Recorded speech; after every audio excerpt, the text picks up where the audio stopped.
নমস্কাৰ the burning টপিকলৈ স্বাগতম জনাইছোঁ মই দীপক শৰ্মাই ৰাজ্যৰ চৌদিশে এতিয়া মহাপ্লাৱন আৰু এই ভয়াৱহ যি বান সমস্যা বিশেষকৈ নেপকৰ যি ভূমিকা সেই সম্পৰ্কে আমি ইতিমধ্যে কথা পাতিছোঁ প্ৰায় 2 ঘণ্টা ধৰি আমি কথা পাতিছোঁ সোমবাৰে বিশেষকৈ 8 বজাৰ পৰা সম্প্ৰচাৰ কৰিছিলোঁ যে কিদৰে চৰকাৰৰ অমনোযোগিতাৰ বাবে আচলতে কোনো ধৰণৰ নেপকৈ যি তেওঁলোকৰ চলাই আছে আধিপত্য তাৰ বাবে দুৰ্বিহ জীৱন এতিয়া জনতাৰ আৰু ভয়াৱহ আৰু অধিক হ'ব পাৰে অনাগত দিনত সোৱণশিৰি বান্ধৰ কথাও আমি পাতিছোঁ কেৱল এয়াই নহয় যিটো সময়ত 23 লাখ নিবনুৱাক চাকৰি দিয়াৰ প্ৰতিশ্ৰুতি আছিল বিজেপি চৰকাৰৰ সেই সময়ত ৰেলমন্ত্ৰী ৰাজেন গোহাঁয়ে চাকৰি দিয়াৰ পৰিৱৰ্তে টিপছ কিছুমান দিলে অসমীয়া যুৱকক যে চাকৰি কেনেকৈ লাভ কৰিব পাৰি এই সামগ্ৰিক প্ৰেক্ষাপটত আকৌ হিমন্ত বিশ্ব শৰ্মাৰ মাষ্টৰগিৰি দেখি সমগ্ৰ ৰাজ্যত এই বিষয়টো চৰ্চিত হ'ল কোনোবাই ক'লে প্ৰশাসনীয় দক্ষতা কোনোবাই ক'লে অহংকাৰ কোনোবাই ক'লে দাদাগিৰি এই বিষয়টো আচলতে কি দুটা ডাঙৰ সমস্যা জ্বলন্ত সমস্যা বিশেষকৈ নিবনুৱা সমস্যাৰ ওপৰত চৰকাৰৰ যি মনোভাৱ আৰু আনফালে মহাপ্লাৱনৰ যি গতানুগতিক সমস্যা অসমৰ প্ৰতি বছৰে হোৱা সমাধান নোহোৱা এটা সমস্যা সেই সম্পৰ্কে আমি পাতিম আৰু হিমন্ত বিশ্ব শৰ্মাৰ যি যি যি যি কাৰুকাৰ্য যি তেওঁৰ আচৰণ সেই আচৰণ সম্পৰ্কে আমি কথা পাতিম যে কিমান প্ৰকৃততে গ্ৰহণযোগ্য এই আচৰণ কেইবাগৰাকী বিশিষ্ট অতিথি উপস্থিত আছে কংগ্ৰেছ দলৰ প্ৰাক্তন সাংসদ দ্বিজেন শৰ্মা ডাঙৰীয়া উপস্থিত আছে আমাৰ ষ্টুডিঅ'ত চৰচাপৰি সাহিত্য পৰিষদৰ সভাপতি ডাক্তৰ হাফিজ আহমেদ ডাঙৰীয়া উপস্থিত আছে আমাৰ ষ্টুডিঅ'ত উপস্থিত আছে কংগ্ৰেছ বিজেপিৰ জ্যেষ্ঠ নেতা সুভাষ দত্ত ডাঙৰীয়া আৰু AJYCP তথা যুৱ নেতা ছাইদুল ইছলাম ডাঙৰীয়া আৰু সমুজ্জ্বল কুমাৰ ভট্টাচাৰ্য ডাঙৰীয়া আছুৰ মুখ্য উপদেষ্টা পোনপটীয়া সম্প্ৰচাৰ কিছু মুহূৰ্তৰ পিছতেই আমাৰ দ্য বাৰ্নিং টপিকত থাকিব তেখেতৰ মতামত ল'ম বিশেষকৈ আটাইতকৈ চৰ্চিত যিটো বিষয় যে হিমন্ত বিশ্ব শৰ্মাৰ এই আচৰণ সন্দৰ্ভত ডক্টৰ সমুজ্জ্বল কুমাৰ ভট্টাচাৰ্যৰ মন্তব্য কি হয় নিশ্চয় লক্ষণীয় হ'ব আগ্ৰহেৰে বাট চাব অসমবাসীয়ে কিন্তু প্ৰসংগটো মই আৰম্ভ কৰিব বিচাৰিছোঁ হাফিজ আহমেদ ডাঙৰীয়া আপোনাৰ পৰা আৰম্ভ কৰিব বিচাৰিছোঁ সমস্যা বহু আছে আৰু কক বকাইছে বানত অসমবাসীয়ে কিন্তু শেহতীয়াভাৱে যি চৰ্চালৈ আহিছে শিক্ষামন্ত্ৰীয়ে ক্লাছ ল'লে আপুনি নিজেও এগৰাকী শিক্ষক এগৰাকী লিখক আপোনাৰ প্ৰতিক্ৰিয়া কি হ'ব আপোনাৰ প্ৰতিক্ৰিয়াৰে আৰম্ভ কৰিছোঁ আজি এই ক্ষেত্ৰত আমাৰ প্ৰতিক্ৰিয়াটো দুঃখজনক এই কাৰণেই যে ডিপাৰ্টমেণ্টেলি কিছুমান একশ্যন ল'ব পাৰি যে ক'ৰবাত ৰিজাল্ট বেয়া হৈছে ক'ৰবাত ৰিজাল্ট ভাল হৈছে আৰু যদি সেই শিক্ষকসকল গোটেইখিনি অধিকাৰ শিক্ষামন্ত্ৰীৰ আছে শিক্ষা বিভাগৰ আছে যদি সেই শিক্ষকসকলক ডিপাৰ্টমেণ্টেল কোনো অৰ্ডাৰ দিয়া হ'লেহেঁতেন বা তেওঁলোকক যিকোনো ব্যৱস্থা তেওঁলোকক যদি নীৰৱে লোৱা হ'লেহেঁতেন হয়তো আজিৰ এই ৰিয়েকশ্যনটো নহ'লেহেঁতেন আৰু ইয়াৰ ফলস্বৰূপে কি হৈছে যে মই দেখিছোঁ ছ'চিয়েল মিডিয়াত বিশেষকৈ শিক্ষকসকলৰ মাজত এটা বিৰাট ৰিয়েকশ্যন এটা হৈছে তেওঁলোকে কিছু পৰিমাণে হ'লেও অপমানিত বোধ কৰিছে নিশ্চয় মই এবাৰ আহিব বিচাৰিছোঁ দ্বিজেন মোহন শৰ্মা ডাঙৰীয়া আপোনাৰ ওচৰলৈ আপোনাৰ প্ৰতিক্ৰিয়া কি কৰিব যে নায়ক চিনেমাৰ দৰে এতিয়া অন দ্য স্পট ডিচিশ্যন শিক্ষামন্ত্ৰীৰ আৰু এফালে হাজাৰ সমস্যা অসমত নহয় ইয়াতে আটাইতকৈ আজি যদি অসমত চাই আটাইতকৈ ডাঙৰ সমস্যা হৈছে বানপানীৰ সমস্যাটো আৰু তাক গুৰুত্ব নিদি যেতিয়া এখন মন্ত্ৰীসভাৰ মন্ত্ৰীসকল অন্যান্য কামত ব্যস্ত হৈ থাকে আনকি মুখ্যমন্ত্ৰী আমি দেখিছোঁ বাতৰিত যে মুখ্যমন্ত্ৰীয়ে মন্ত্ৰীসকলক বিভিন্ন ঠাইলৈ যাব দিছে নিৰ্দেশ দিছে কিন্তু তাৰ পিছত আকৌ বাতৰি আহিছে যে মুখ্যমন্ত্ৰীৰ কথা শুনা নাই মানুহবিলাক মন্ত্ৰীসকল তেখেতসকলে নিৰ্দিষ্ট ঠাইলৈ যোৱা নাই এতিয়া ধৰক বানপানী নতুনকৈ হোৱা নাই আগতেও হৈছে এইবাৰ অলপ আগতকৈ বহুত বেছি হৈছে সেইটো আমি স্বীকাৰ কৰিব লাগিব কিন্তু তেনেকুৱা এটা সময়ত চৰকাৰখনে কথাবিলাক ডাইভাৰ্ট কৰি বা মানুহৰ সমস্যাটোৰ ওপৰত গুৰুত্ব নিদিয়ে মানুহৰ জীৱন মৰণ সমস্যা বানপানীত মানুহৰ থাকিবৰ ঠাই নাই খাবৰ ভাত নাই পানী নাই অনিদ্ৰা অনাহাৰে থাকিব লগা হৈছে তেনেকুৱা এটা সময়ত যদি মন্ত্ৰীসকলে এনেকুৱা কথাত ব্যস্ত থাকে তেতিয়াহ'লে সৰ্বসাধাৰণ মানুহৰ কি দশা হ'ব সেইটো সকলোৱে বুজি পাব আৰু কালি যিটো টিভিত দেখিলোঁ এই শিক্ষামন্ত্ৰীৰ যিটো কাণ্ড বুলিয়ে ক'ব লাগিব যে এখন স্কুলৰ ৰিজাল্ট বেয়া হ'ব পাৰে আৰু শিক্ষকজনো দোষী হ'ব পাৰে তাৰ কাৰণে আগৰ মোৰ যিজন বক্তা তেখেতে কৈছে যে তাৰ কাৰণে ডিপাৰ্টমেণ্টেল একশ্যন কিছুমান লোৱাৰ ব্যৱস্থা আছে ডিপাৰ্টমেণ্টেল একশ্যন ল'ব পাৰে আৰু তাকে নকৰি টিভি মাতি আনি এই শিক্ষকসকলক যিধৰণে অপমান কৰা হৈছে সেইটো এটা গ্ৰহণযোগ্য ব্যৱস্থা নহয় সেইটো ব্যৱস্থা আমি সমৰ্থন নকৰোঁ আৰু তাৰ বিৰোধ কৰোঁ এইটো অত্যন্ত লজ্জাজনক কথা যে শিক্ষক সমাজক এটা অপমানিত কৰি পেলাই টিভিৰ সন্মুখত এনেধৰণে কৰাটো উচিত হোৱা নাই বুলি মই ভাবোঁ নিশ্চয় ছাইদুল ইছলাম ডাঙৰীয়া আপোনাৰ ওচৰত আহিব বিচাৰিছোঁ কিদৰে প্ৰতিক্ৰিয়া প্ৰকাশ কৰিব পোনপ্ৰথমতে এই কথাটো এনেকৈ ক'ব পাৰি যে হিমন্ত বিশ্ব শৰ্মা এগৰাকী অতি বাকপটু নেতা বুলি ইতিমধ্যে প্ৰমাণিত হৈছে আৰু তেওঁ সেই স্বভাৱিদ্ধ যিটো বাকপটুতা সেইটো য'তে ত'তে ব্যৱহাৰ কৰিবলৈ লৈছে আৰু ইয়াৰ কাৰণটো আমি এই বুলি ক'ব পাৰোঁ যে তেওঁ ক্ষমতাৰ যি অহংকাৰ সেই অহংকাৰত লাগিছে এইকাৰণে কৈছোঁ যি গুৰুক আমি সন্মান কৰোঁ যি শিক্ষকে আমাক শিক্ষকতা কৰে তেওঁলোকৰ শিক্ষাগত অৰ্হতা তেওঁলোকৰ দক্ষতা সম্পৰ্কত আমি কেনেদৰে কি কথা পাতিম সেইটো অন্য বিষয় কিন্তু তেওঁলোকক ৰাজহুৱাভাৱে 6টা 7টাকৈ ৰাইজৰ টিভি চেনেলৰ সন্মুখত আগত লৈ যি ধৰণে তুচ্ছ তাচ্ছিল্য কৰা হ'ল সেই কথাখিনি কিন্তু দুৰ্ভাগ্যজনক আৰু ইয়াক আমি গৰিহণা দিছোঁ একে সময়তে হিমন্ত বিশ্ব শৰ্মা ডাঙৰীয়াকো আমি এটা কথা ক'ব বিচাৰিছোঁ আপুনি যেনেকৈ আজি এখন বিদ্যালয়ৰ বা অন্যান্য ধৰণৰ যি শিক্ষানুষ্ঠান আছে তাৰে যি মুৰব্বীক আপুনি জবাবদিহি কৰিছে ঠিক একেদৰে আপুনি অসমৰ ৰাইজৰ সন্মুখত জবাবদিহি হ'বনে যদি হয় তেতিয়াহ'লে আপুনি যদি আপোনাৰ শিক্ষকসকলৰ সন্মুখত জবাবদিহি হ'ব নিবিচাৰে তেতিয়াহ'লে অসমৰ বিভিন্ন জাতীয় দল সংগঠন আছে তেওঁলোকৰ সন্মুখত বা আপোনালোকে যিসকল ৰাইজৰ প্ৰতিনিধিক আপোনালোকে সেই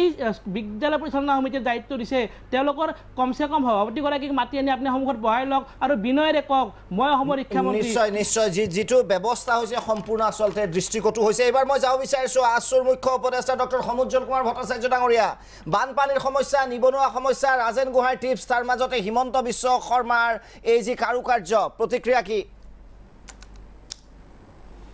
মানে কোনটো আগত ক'ব কোনটো পিছত ক'ব এইটো হ'ল মূল বিষয় এতিয়া আজিৰ তাৰিখত আটাইতকৈ জ্বলন্ত কথাটোৱে হৈছে কি বানপানী গোটেই অসম এতিয়া বানপানীৰ কবলত আৰু গোটেই অসমত এতিয়া বানত মানুহ আক্ৰান্ত হৈ আছে উদ্ধাৰ কাৰ্যত চৰকাৰে প্ৰয়োজনীয় ব্যৱস্থা লোৱা নাই আৰু কেইবাখনো গাঁৱৰ মানুহ এতিয়া আবদ্ধ হৈছে উদ্ধাৰ কাৰ্য চলাবলৈ চৰকাৰী বাহিনী যোৱা নাই কেইবাখনো জিলাৰ প্ৰশাসন ব্যৰ্থ হৈছে উদ্ধাৰ কাৰ্য চলোৱা হোৱা নাই প্ৰয়োজনীয় খাদ্য সামগ্ৰী দিব পৰা নাই গোটেই অসমৰ ৰাইজৰ অৱস্থা এতিয়া হাহাকাৰ আৰু এই সময়ত এতিয়া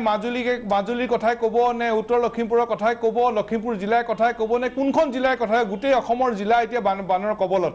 এতিয়া মূল বিষয়টো হ'ল যে বানপানী খহনীয়াক ৰাষ্ট্ৰীয় সমস্যা হিচাপে সমাধান কৰিব লাগে এইটো অসমৰ দীৰ্ঘদিনীয়া দাবী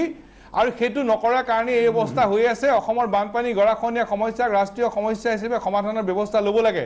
দিল্লীয়ে কেৱল আশ্বাস দিয়ে বানপানী আহিলে টেলিফোন যোগে খবৰ লয় আশ্বাস দিয়ে আশ্বাসে আমাৰ সমস্যা সমাধান নকৰে প্ৰধানমন্ত্ৰী নৰেন্দ্ৰ মোদী ডাঙৰীয়াই হওক গৃহমন্ত্ৰীয়ে হওক আন যি মন্ত্ৰীয়ে নহওক কিয় সকলোৱে বা আগৰ চৰকাৰ দিনতো মন্ত্ৰীবিলাকে খবৰ লয় আশ্বাস দিয়ে কিন্তু আমাৰ এই অৰ্থনৈতিক ভেটি ভাঙি চুৰমাৰ কৰি পেলোৱা অসমৰ বানপানী খহনীয়া সমস্যাৰ স্থায়ী সমাধান নকৰে মই আজি আৰু এটা কথা ক'ব খুজিছোঁ লখিমপুৰ জিলাত এতিয়া ৰঙা নদীৰ পানী এৰি দিয়াৰ ফলত লখিমপুৰ জিলাৰ পানী তলত গ'ল আজি ৰাতিপুৱা 6:30 বজাত লখিমপুৰ চহৰখনত যিটো মথাউৰিৰে ৰক্ষা কৰিছিল সেই মথাউৰিটো ভাঙি গ'ল এই অৱস্থা আৰু এই অৱস্থাটোৰ কাৰণ কি যে ৰঙা নদীৰ বান্ধটোৰ নিৰ্মাণত গণ্ডগোল আছিল অসমৰ ৰাইজে কৈ আছিল যে বৃহৎ নদী বান্ধৰ অপকাৰিতা কি আজি অপকাৰিতা আমি সকলোৱে আকৌ দেখা পালোঁ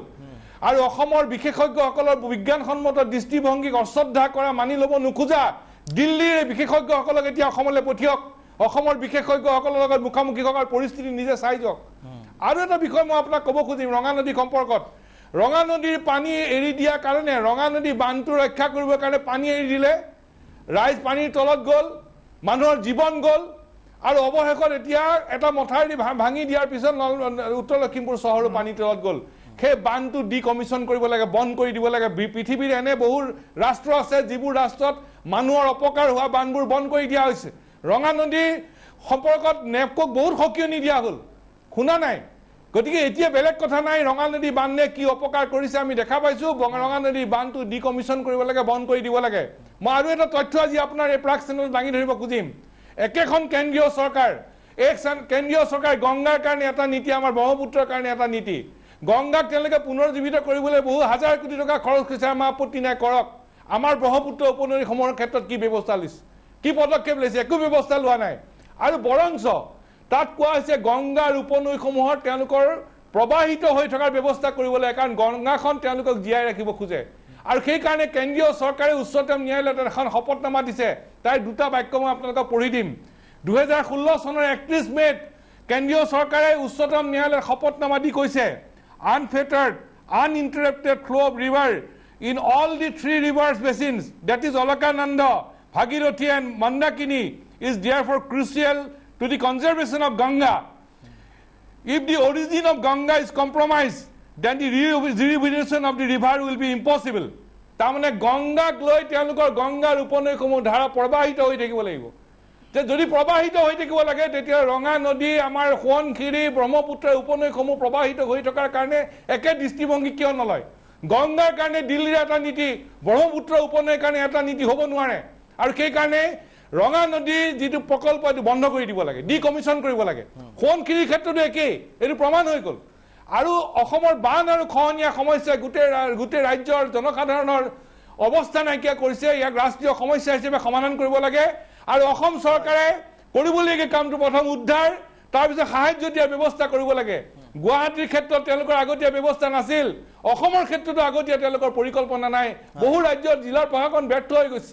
ৰাইজৰ জীৱন আৰু সম্পত্তি নিৰাপত্তা নিশ্চিত কৰিবলৈ ব্যৱস্থা ল'বই লাগিব, একেবাৰে স্পষ্ট কথা। এইটো হ'ল বানপানী। আকৌ আপুনি আন কেইবাটাও বিষয় আনিছে, এতিয়াই কম নে অলপ পিছত কম? নহয়, এতিয়া প্ৰতিক্ৰিয়া আপোনাৰ জানিব লাগিব, বিশেষকৈ হিমন্ত বিশ্ব শৰ্মাৰ শেহতীয়া গতিবিধি সম্পৰ্কে ডাঙৰ বিষয়, চৰ্চিত বিষয়। হয়, মই বানপানী সম্পৰ্কত দুটামান যদি গুৰুত্বপূৰ্ণ কথা কৈছোঁ, আজি আলোচনা হোৱাটো উচিত। কাৰণ দিল্লীৰ গংগাৰ প্ৰতি এটা দৃষ্টিভংগী, ব্ৰহ্মপুত্ৰৰ প্ৰতি এটা দৃষ্টিভংগী, আমাৰ উপনৈৰ কাৰণে বেলেগ দৃষ্টিভংগী হ'ব নোৱাৰিব। আৰু এতিয়া যোৱাকালি অসমৰ সন্মানীয় শিক্ষামন্ত্ৰী হিমন্ত বিশ্ব শৰ্মা ডাঙৰীয়াই আমাৰ প্ৰধান শিক্ষকসকলক মাতি নি তাত তেওঁলোকে কথা বতৰা পাতিছে। এইটো কথা অতি স্পষ্ট যে প্ৰধান শিক্ষকসকলৰ একাউণ্টেবিলিটি জবাবদিহি হ'ব লাগিব। তেখেতসকলে কৰা কাম বনৰ, তেখেতসকলৰ বৈদ্যাতনিক কথা বতৰাবিলাকক জবাবদিহি হ'ব লাগিব। কিন্তু জবাবদিহি হোৱাৰ এটা স্থান আছে। অসমৰ সন্মানীয় শিক্ষামন্ত্ৰীগৰাকীয়ে এই সন্মানীয় শিক্ষকসকলক তেওঁলোকৰ ৰুমত বহাই, হলৰ ভিতৰত বহাই য'তেই জবাবদিহি কৰে কৰক, কিন্তু তাতে প্ৰচাৰ মাধ্যমত আনকাট এটা লাইভ টেলিকাষ্ট কৰি এই প্ৰচাৰ কৰাটো কেতিয়াও এইটো স্বাস্থ্যকৰ কথা হ'ব নোৱাৰে। কাৰণ শিক্ষক সমাজ অসমৰ সকলোৰে সন্মানীয়, তেখেতসকল শিক্ষাগুৰু, গোটেই শিক্ষক সমাজখনক লৈ পেলাই যদি গোটেই বিষয়টো আগবঢ়া হয়, এইটো কেতিয়াও যুক্তিপূৰ্ণ হ'ব নোৱাৰে। যি শিক্ষকে ভালকৈ পঢ়োৱা নাই, যি শিক্ষকে ভালকৈ তদাৰক কৰা নাই, সেই শিক্ষকক সন্মানীয় শিক্ষামন্ত্ৰীগৰাকীয়ে ৰুমৰ ভিতৰত জবাবদিহি কৰাৰ, প্ৰশ্ন সোধাৰ সকলো অধিকাৰ আছে। কিন্তু ৰাজহুৱাভাৱে এই পদ্ধতিৰে কিন্তু নহয়। আৰু এই সম্পৰ্কত যদি মই ক'ব বিচাৰোঁ যে আজি কিছুদিনৰ আজি যে এই বিদ্যালয়সমূহৰ ব্যৱস্থা হোৱা হৈছে, ইয়াৰ আৰু এটা ঘটনা আছে যেন এই চৰকাৰখনে যোৱা এটা বছৰত যেন চৰকাৰী খণ্ড আৰু অসমীয়াৰ মাতৃভাষা মাধ্যমৰ বিদ্যালয়সমূহত যেন সেৱা গান কৰিবলৈ যেনে পদক্ষেপ লৈ আছে, তেনেকুৱা আমাৰ এটা ধাৰণা হৈছে। প্ৰথমবাৰ 50খন শিক্ষানুষ্ঠান CBSEত যাবলৈ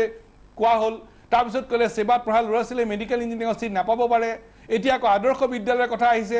এতিয়া এটাও ল'ৰা ছোৱালী পাছ নকৰা শিক্ষকক জবাবদিহি কৰক, কিন্তু এই পদ্ধতিত নহয়, ৰুমৰ ভিতৰত কৰক। কিন্তু তাৰো এটা যদি আমি কথা পাতিবলগীয়া যাওঁ যে আমাৰ বিদ্যালয়সমূহত 8ম মান শ্ৰেণীলৈকে 5 ফেইল নোহোৱাকৈ লৈ যোৱা হৈছে। যুক্তাক্ষৰ নজনা প্ৰায়বোৰ ল'ৰা ছোৱালী এতিয়া 9ম মান শ্ৰেণী পায়, পুৰণ হৰণ নজনা প্ৰায়বোৰ ল'ৰা ছোৱালী এতিয়া 9ম মান শ্ৰেণী পায়। যোৱা চৰকাৰ দিনত এই ব্যৱস্থা কাৰ্যকৰী হৈছিল। যোৱা চৰকাৰ দিনৰ সন্মানীয় শিক্ষামন্ত্ৰী ডাঙৰীয়া এইগৰাকী শিক্ষামন্ত্ৰী আছিল। এই যিটো ব্যৱস্থা, ভুল ব্যৱস্থা এটা চলাই নিয়া হৈছিল, তাৰ কাৰণে দোষী কোন? 1। 2 নম্বৰ কথা যে বিদ্যালয়সমূহ পৰিদৰ্শনৰ ব্যৱস্থাটো কিয় নহ'ল? এই যে এজনো পাছ কৰিব নোৱাৰিলে শিক্ষানুষ্ঠানৰ পৰা, অত্যন্ত দুৰ্ভাগ্যজনক কথা। এইটো একাউণ্টেবল হ'বলগীয়া কথা। কিন্তু তাৰ কাৰণে বিদ্যালয় পৰিদৰ্শকসকলে যে কাম নকৰে, তাৰ কাৰণে কিবা ব্যৱস্থা লোৱা হ'ল নেকি? যোৱা এবছৰত কোনোবা এজন বিদ্যালয় পৰিদৰ্শকৰ ওপৰত একশ্যন লোৱা আমি দেখিছোঁ নেকি? আমি দেখা নাই। অন্য হাতেদি আমি যদি আন এটা যদি কথা ক'বলগীয়া হয় যে বিদ্যালয়সমূহত শিক্ষা বছৰ পাৰ হৈ যোৱাৰ পিছতে কিতাপ পত্ৰ দিয়া হোৱা নাই। এই সময়মতে কিতাপ পত্ৰ নিদিয়াৰ কাৰণে সন্মানীয় শিক্ষামন্ত্ৰীগৰাকীক জবাবদিহি কোনে কৰিব? সেইটো এটা প্ৰশ্ন। আৰু এই প্ৰশ্নবিলাকৰ আমাৰ উত্তৰ লাগিব। আৰু মূল বিষয়টো হ'ল যে অসমীয়া মাধ্যম আৰু চৰকাৰী খণ্ডৰ শিক্ষানুষ্ঠানৰ জয়যাত্ৰা অব্যাহত ৰাখিব লাগিব। তাৰ কাৰণে ব্যৱস্থা ল'ব লাগে। এই ধৰণে চমক সৃষ্টি কৰিব পৰা পদক্ষেপে কিন্তু আমাৰ শিক্ষা ব্যৱস্থাক গতিশীল নকৰে। এইটো চমক সৃষ্টি কৰিবৰ ব্যৱস্থা। এই ব্যৱস্থাটো ৰুমৰ ভিতৰত একাউণ্টেবল কৰিব পৰা, জবাবদিহি কৰিব পৰা পদ্ধতি আছিল। সমগ্ৰ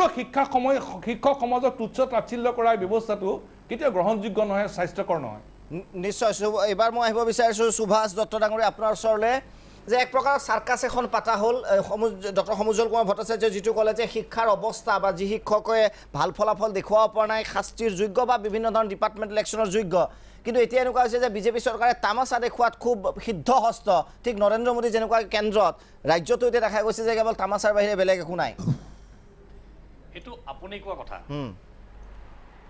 এই কথাটো স্বীকাৰ কৰিব নোৱাৰি। এটা কথা ঠিক, আজি কেইবাটাও বিষয় ইয়াত আহিছে। এতিয়া প্ৰথম বানপানীৰ কথাখিনি কম নে আপুনি বানপানীটো কওক আৰম্ভণি কৰক, তাৰপিছত বানপানী খুব দীঘলীয়া নালাগে, আমি 2 ঘণ্টা কালি আলোচনা কৰিছোঁ। আৰু আমাৰ গোটেই দিন টিভিত দেখি আছে যে চৰকাৰে কি কৰিছে, কেন্দ্ৰীয় নেতাই কি কৰিছে, গতিকে ৰাইজে টিভি পৰ্দাত দেখি আছে। কিন্তু এতিয়া তাৰ আমি এইটো উল্লেখ কৰিব খুজিছোঁ মাত্ৰ, তাৰ গভীৰতালৈ যাব খোজা নাই। আজি অকণমান ক'বলৈ অকণমান কৈছোঁ মই, সেইকাৰণে আপুনি আৰম্ভ কৰক। গতিকে আমাৰ দৃষ্টিভংগীটোতো আমি ক'ব লাগিব, ক'বলৈ নিদিয়া কোৱা নাই, মই কৈছোঁ চমু কৰিব এইটো। নাই নিশ্চয়, আজি যিটো কথা কোৱা হৈছে যে অসমৰ বৰ্তমানৰ যিটো বান পৰিস্থিতি ই যথেষ্ট উদ্বেগজনক, আৰু এই পৰিস্থিতিটোৰ লগত মোকাবিলা কৰিবৰ কাৰণে ৰাজ্য চৰকাৰে যৎপৰোনাস্তি চেষ্টা কৰিছে। আৰু মই বিশেষকৈ সমজুলদাক এটা কথা ধন্যবাদ জনাইছোঁ যে আজি চৰকাৰ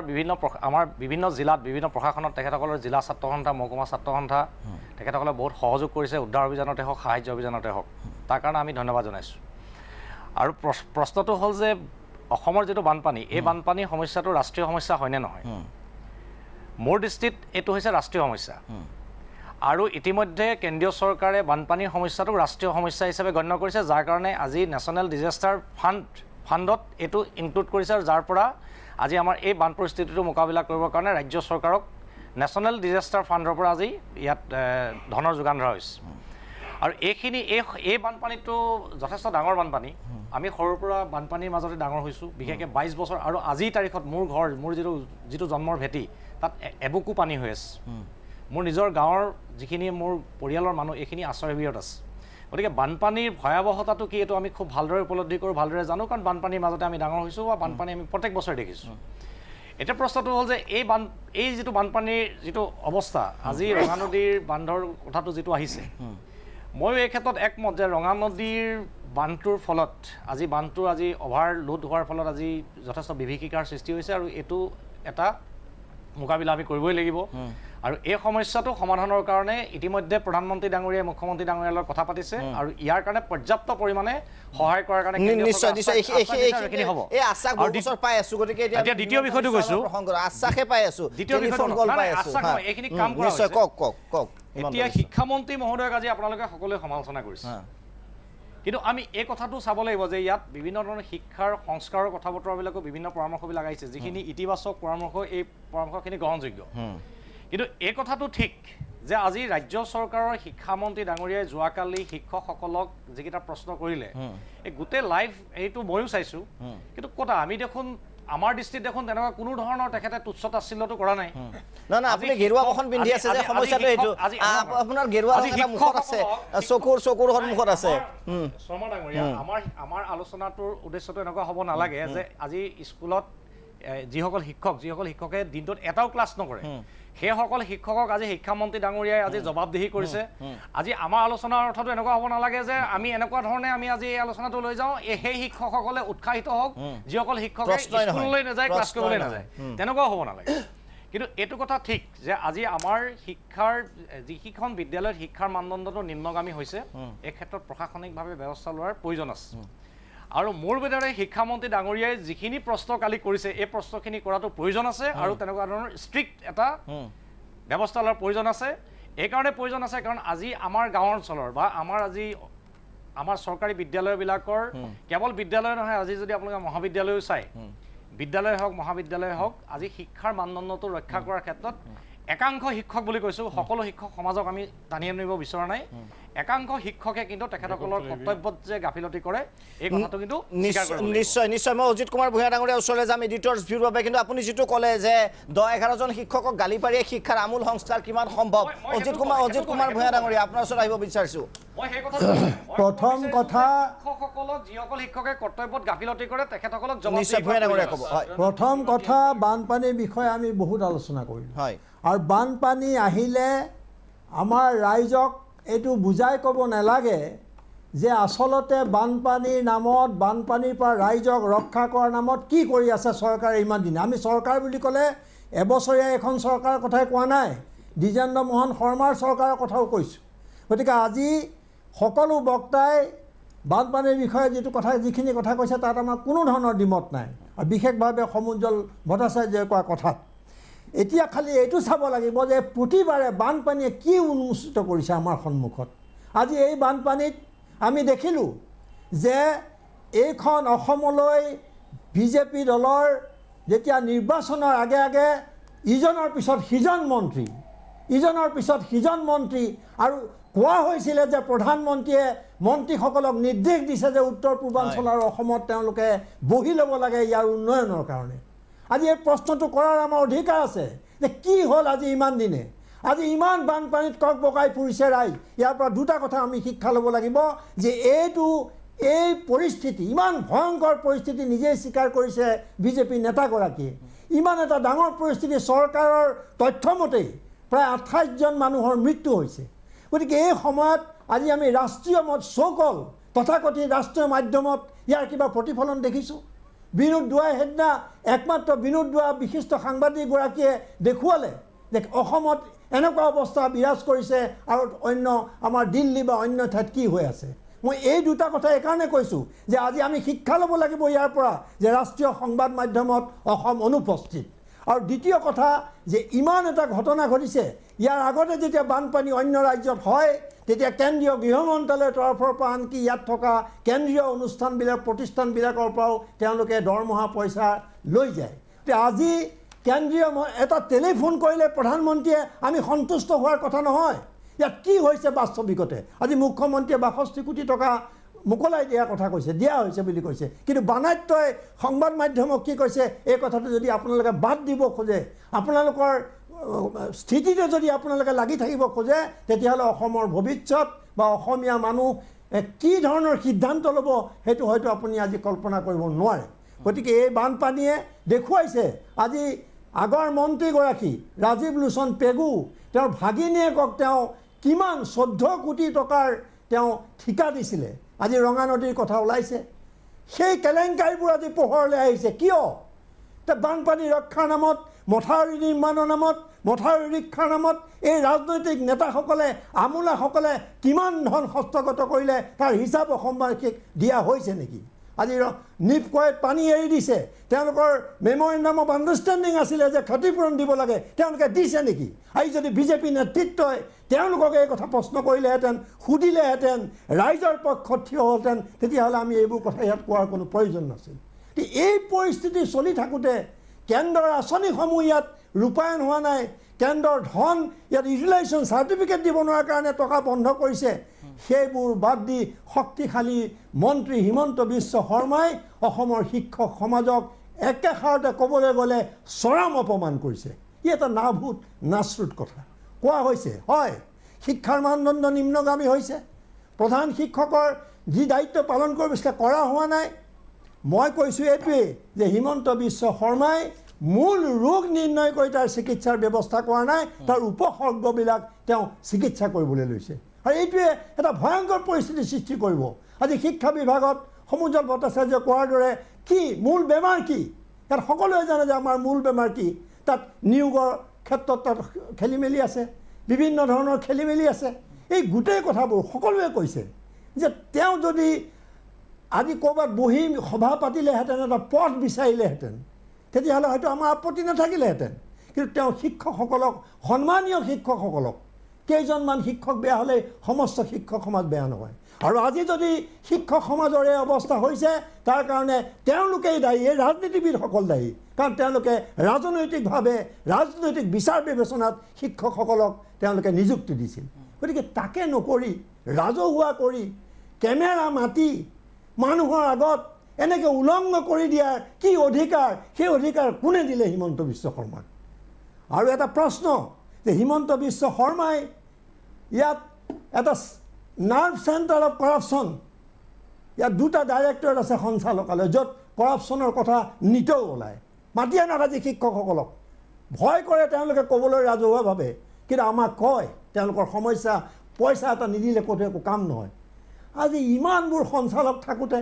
ইমানবোৰ ইনস্পেক্টৰ থাকোঁতে, ব্লক লেভেলত এডুকেশ্যন অফিচাৰ থাকোঁতে, ডেপুটি ডাইৰেক্টৰ, জইণ্ট ডাইৰেক্টৰ, কোনোবা এজনক হিমন্ত বিশ্ব শৰ্মাই এনেধৰণে জবাবদিহি কৰিছে? তেওঁলোককো মাতি আনকচোন, IAS অফিচাৰসকলক আজি মই চাওঁ যে তেওঁলোককো এনেকৈ প্ৰশ্ন কৰি মানুহৰ আগত অপমান কৰক, তাৰপিছত কি অৱস্থা হয়। গতিকে এইটো আজি কোনোবাই এটা আনন্দ পাইছে, এটা ছেডিষ্টিক প্লেজাৰ পাইছে যে তেওঁলোকে হয়, তেওঁলোকে নাজানে বা তাৰ কাৰণে তেওঁলোকে তেনেকৈ কৰিব নোৱাৰি আজি শিক্ষকসকলক ওলাব নোৱাৰা কৰিলে ইয়াৰ পিছত তেওঁলোকক ছাত্ৰই নেমানে সেইখন সমাজত তেওঁলোকে ঘূৰি ফুৰিব নোৱাৰিব এতিয়া সন্মানেৰে দুই এজন শিক্ষকে কিবা বেয়া কৰিলে গোটেইবিলাক বেয়া হৈ নাযায় কালি এজনে কৈছে যে মোক মাৰি পেলাব ছাৰ মই শুনিছোঁ কিয় মাৰি পেলাব অৰ্থাৎ সেই অঞ্চলৰ সেই স্কুলখনত সেইটো অৱস্থা সেই কথা তেওঁ ৰাজহুৱাকৈ ক'ব নোৱাৰে কেতিয়াও ক'ব নোৱাৰে তেওঁ কি অৱস্থাত তেওঁ কাম কৰিছে আৰু অসমৰ শিক্ষকসকলক আপোনালোকে NRC কামত লগাইছে মধ্যাহ্ন ভোজনৰ কামত লগাইছে নিৰ্বাচনৰ দায়িত্বত লগাইছে তাৰপিছত আপুনি কৈছে একমাত্ৰ কথা ৰিজাল্টৰ কথা কৈছে আজি আপুনি আৰু কৈছে যে শিক্ষক 13জন ক'ৰবাত 17জন ছাত্ৰ 16জন কিন্তু কেৱল ক্লাছ 10ৰ কথা নহয় এইটো গোটেই স্কুলখনত তেওঁলোকে পঢ়ুৱায় তো এনেকুৱা বহুত কথা আছে যিবোৰ কথাৰ কাৰণে ইয়াত অন্য পদ্ধতি আছিল অন্য উপায় আছিল শিক্ষাৰ মানদণ্ড উন্নত কৰাৰ কাৰণে কেৱল প্ৰধান শিক্ষকসকলক মাতি আনি এনেধৰণে অপমান কৰিলে কোনো পৃথিৱীৰ কোনো ঠাইত কেতিয়াও শিক্ষাৰ মানদণ্ড উন্নত হোৱা নাই গতিকে ই এটা ভয়ংকৰ কথা অসমৰ বিবেকবান সমাজে চিন্তাশীল মহলে শিক্ষিত সমাজে যদি ইয়াৰ প্ৰতিবাদ নকৰে আৰু যিসকলে আজি আনন্দ পাইছে তেওঁলোকে নিজকে সোধক তেওঁলোকক আজি মই ইয়াত এটা দায়িত্বত আছোঁ মই মুৰব্বী মোৰ ল'ৰাখিনিক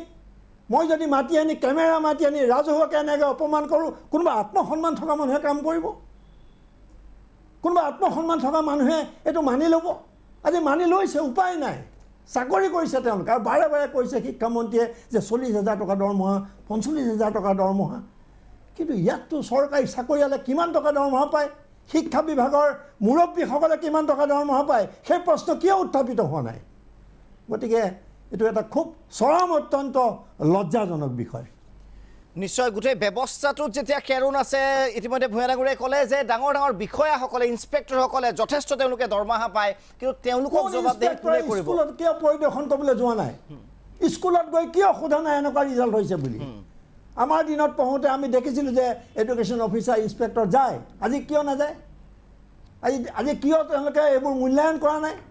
কিয় শিক্ষামন্ত্ৰীয়ে মাতি আনি পেলাই দিছপুৰত বহুৱাই এনেকৈ কেমেৰা মাতি পেলাই এনেকৈ ক'বলগীয়া হ'ল নিশ্চয় আৰু দশম মানে ছাত্ৰ ছাত্ৰীসকলে একেদিনাই পোৱা নাই 5 বছৰ পঢ়াৰ পিছত পাইছে এই 5 বছৰে ক'ত আছিল শিক্ষামন্ত্ৰীৰ এই পৰিকল্পনাসমূহ সেয়া ডাঙৰ বিচাৰ্যৰ বিষয় সময় হৈছে বিৰতিৰ আমি উভতি আহিম বিৰতিৰ পিছত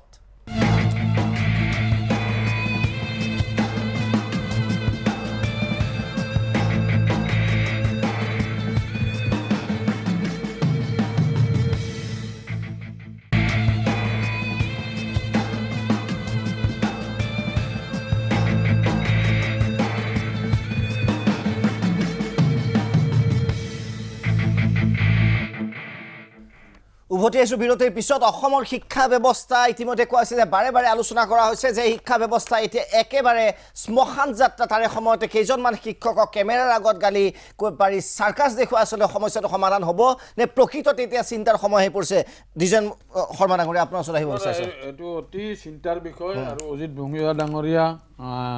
আৰু আমাৰ সমুজ্জ্বল ভট্টাচাৰ্যবোৰ গুৰুত্বপূৰ্ণ কথা কৈছে আমি প্ৰতিটো কথা ৰাজনৈতিক দৃষ্টিভংগীৰে চাব নালাগে আচল কথা কিন্তু আজি শিক্ষাৰ ক্ষেত্ৰত যি এটা অৱস্থা হৈছে এই ক্ষেত্ৰত যে ব্যৱস্থা ল'ব লাগে তাত কোনো সন্দেহ নাই কিন্তু আচৰিত হ'ব যে শিক্ষা অকল সেই শিক্ষক কেইজনক গালি পাৰিলে তাৰ ব্যৱস্থাটো লোৱা নহয় বহু ব্যৱস্থা ল'ব লগা আছে আগতে ইনস্পেক্টৰে ইনস্পেকশ্যন কৰিছিল স্কুল আৰু ল'ৰা ছোৱালী খুব হেৰি কৰি স্কুললৈ আহিছিল সিদিনা আজিকালি ইনস্পেকশ্যন হয় জানো ৰিয়েল ইনস্পেকশ্যন নহয় সমস্যাটো এতিয়া আপুনি খুব ধুনীয়াকৈ কৈছে আপুনি ভাল ভাষণ দিছে ঠিকে আছে কিন্তু আপুনি এটা পলিটিকেল পাৰ্টিৰ লগত জড়িত মই এতিয়া ঠিক আছে হিমন্ত বিশ্ব শৰ্মাই নকৰিলে কালি মানুহে কংগ্ৰেছক ভোট দিলে কংগ্ৰেছৰ পৰাও শিক্ষামন্ত্ৰী যায় সেই একেই কৰিব যিজন হয় গতিকে মই ভাবোঁ দ্বিজেন শৰ্মা ডাঙৰীয়াই আপুনি নিৰপেক্ষভাৱে মন্তব্য কৰিছে কিন্তু as a political leader senior leader ৰাজ্যসভাৰ প্ৰাক্তন সাংসদ কংগ্ৰেছ দলৰ জ্যেষ্ঠ নেতা গতিকে আপোনালোকৰো এটা দায়িত্ব থাকে ডেফিনেটলি কাৰণ এতিয়া ৰাইজে ৰিজেক্ট কৰি দিব ঠিক আছে মানি ল'লোঁ যে হিমন্ত বিশ্ব কাক আনিব কাক তাৰ ঠাইত ৰাইজৰ সমস্যাটো সেইটোৱে আনিব কাক সেইটো এটা বেলেগ ইছ্যু আনিব কাক সেইটো এটা বেলেগ ইছ্যু আৰু আমাৰ দিনতো হিমন্ত বিশ্ব শৰ্মাই শিক্ষামন্ত্ৰী আছিল অলপ দিনহে এই শেষৰ ফালে শৰৎ বৰকটকী হৈছিলে তাৰ আগত হিমন্ত বিশ্ব শৰ্মাই শিক্ষামন্ত্ৰী আছিলে সেইটো কথা নহয় মই কথাটো ক'ব খুজিছোঁ যে আজি এনেকুৱা অধপতন হৈছে কিছুমান কাৰ্যালয়ত বিশেষকৈ ইনস্পেক্টৰ অফিচবিলাক ইমান তললৈ নামিছে যে এখন কাগজ এই ছুটিৰ শিক্ষকৰ ছুটিৰ দৰখাস্তখন ফৰৱাৰ্ড কৰিব লাগিলেও পইচা দিব লাগে দৰমহাৰ কাৰণে 1.5 বছৰ আগতে আপুনি কথাখিনি ক'লে বেছি ভাল লাগিলেতেন ডিজেল ঠিক আছে এবছৰ আগতে মাতিলে মই তেতিয়াও ক'লো এই কথাটো মই জানিলে মই দেৰিকে গম পাইছোঁ সেইকাৰণে কৈছোঁ মইতো আৰু শিক্ষক নহয় এবছৰ আগত মাতিলে মই তেতিয়াও ক'লোহেঁতেন মোৰ প্ৰশ্নটো হৈছে পলিটিকেল চিষ্টেম ইয়াৰ বাবে মূলতঃ জগৰীয়া পলিটিকেল চিষ্টেম ইয়াৰ বাবে মূলতঃ নহয় এটা প্ৰশাসনিক ব্যৱস্থা লাগিব যিটো ব্যৱস্থাৰ দ্বাৰা আৰু এটা কিছুমান নীতি গ্ৰহণ কৰিব লাগিব যিটো ব্যৱস্থাৰ দ্বাৰা যে শিক্ষা যি তললৈ অধঃপতন হৈছে তাক উন্নতি কৰাৰ কাৰণে সকলোৰে মতামত লৈ শিক্ষাবিদৰ মতামত লৈ এটা পলিচি তৈয়াৰ কৰিব লাগিব আৰু সেই কৰিব কোনে ডাঙৰ প্ৰশ্ন চৰকাৰে কৰিব চৰকাৰে সেইটো পলিচি লৈ চৰকাৰে সেই পলিচি লৈ কাম কৰিলে আমি ভাবোঁ যে ইয়াৰ উন্নতি হ'ব নিশ্চয় দত্ত ডাঙৰীয়া মই এটা কথা ক'ব বিচাৰোঁ ইয়াত এটা অশুদ্ধ এটা তথ্যত ইয়াত আলোচনা হৈ আছে শুদ্ধ কৰি দিয়ক কংগ্ৰেছ চৰকাৰৰ দিনত প্ৰথম শিক্ষামন্ত্ৰী কোন আছিল প্ৰথম শিক্ষামন্ত্ৰী আছিল পংকজ বৰা ডাঙৰীয়া তাৰপিছত আছিলে ৰিপুণ বৰা ডাঙৰীয়া তাৰ পিছত হিমন্ত বিশ্ব শৰ্মা ডাঙৰীয়া শিক্ষামন্ত্ৰী হৈছে আৰু শিক্ষামন্ত্ৰী হিচাপে হিমন্ত বিশ্ব শৰ্মা ডাঙৰীয়াই যিকেইটা দিন কাৰ্যনিৰ্বাহ কৰিছে সেইখিনি সময়ৰ ভিতৰতে কিন্তু শিক্ষক নিযুক্তিৰ যিটো প্ৰক্ৰিয়া টেট পৰীক্ষা পতাৰ যোগেদি শিক্ষক নিযুক্তিৰ প্ৰক্ৰিয়াটো কিন্তু এটা স্বচ্ছ এটা অৱস্থালৈ আনিছে গতিকে ভাল কামটোকো অকণমান স্বীকাৰ কৰা ভাল বিভিন্ন সময়ত কৰা হৈছে সংস্কাৰৰ কথাটো যিটো আহিছে যে ইনস্পেকশ্যন আজি হয় ইনস্পেকশ্যনৰ যিটো হাৰত ইনস্পেকশ্যন হ'ব লাগে ইনস্পেকশ্যনৰ এইটো যথেষ্ট কমি গ'ল আৰু তাৰ কাৰণে এজন ব্যক্তিক দুখ দিয়াতকৈ কংগ্ৰেছ দলে এই যে 15 বছৰ যে চৰকাৰ চলালে সেই 15 বছৰ সেইবাবে কৈছোঁ কেইজনমান ব্যক্তি কিয় ধৰে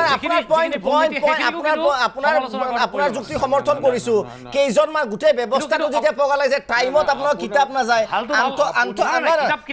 আন্তঃগাঁথনি নাই পলি যোৱা বাস স্কুল গৃহ সেই সকলোবোৰৰ মাজত 4জন শিক্ষকক মাতি আনি সমস্যা সমাধান কৰিব কেনেকৈ আপুনি নিজে যুক্তিৰে কৈছে সম্ভৱ নহয় নিজৰ কৰ্তব্য যিসকলে ফাঁকি দিয়ে মই কেৱল শিক্ষকসকল বুলি কোৱা নাই মই ইনস্পেক্টৰসকলকো পল্লৱ লোচনে ফাঁকি দিয়ে কৰ্তব্য তেওঁ গৈ হাঁহি আছে মানুহ মৰি আছে বিদ্যুৎ পৃষ্ঠই তেওঁ কোনে জবাবদিহি কৰিব তেওঁ কোনে জবাবদিহি কৰিব পল্লৱ লোচন নিশ্চয় তেওঁ কোনে জবাবদিহি কৰিব তাৰত লাগিল যে মানুহবিলাক মৰিল এই বিদ্যুতৰ তাৰত লাগি মানুহবিলাক যে মৰিল 18 জন নে 19 জন আজিও বোলে মৰিছে এজন এই কাক জবাবদিহি নিশ্চয় সেইবাবে ডক্টৰ সমুজ্জ্বল কুমাৰ ভট্টাচাৰ্য ডাঙৰীয়া বহু বছৰৰ পৰা সদৌ অসম ছাত্ৰ সন্থাৰ নেতৃত্বত বিশেষকৈ শিক্ষা সংস্কাৰৰ ওপৰত হাজাৰবাৰ আন্দোলন হৈছে প্ৰতি মাহত আন্দোলন হৈছে কিন্তু কোনো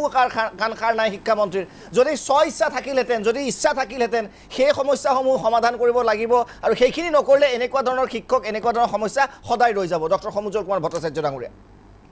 হয় মই আকৌ কৈছোঁ যে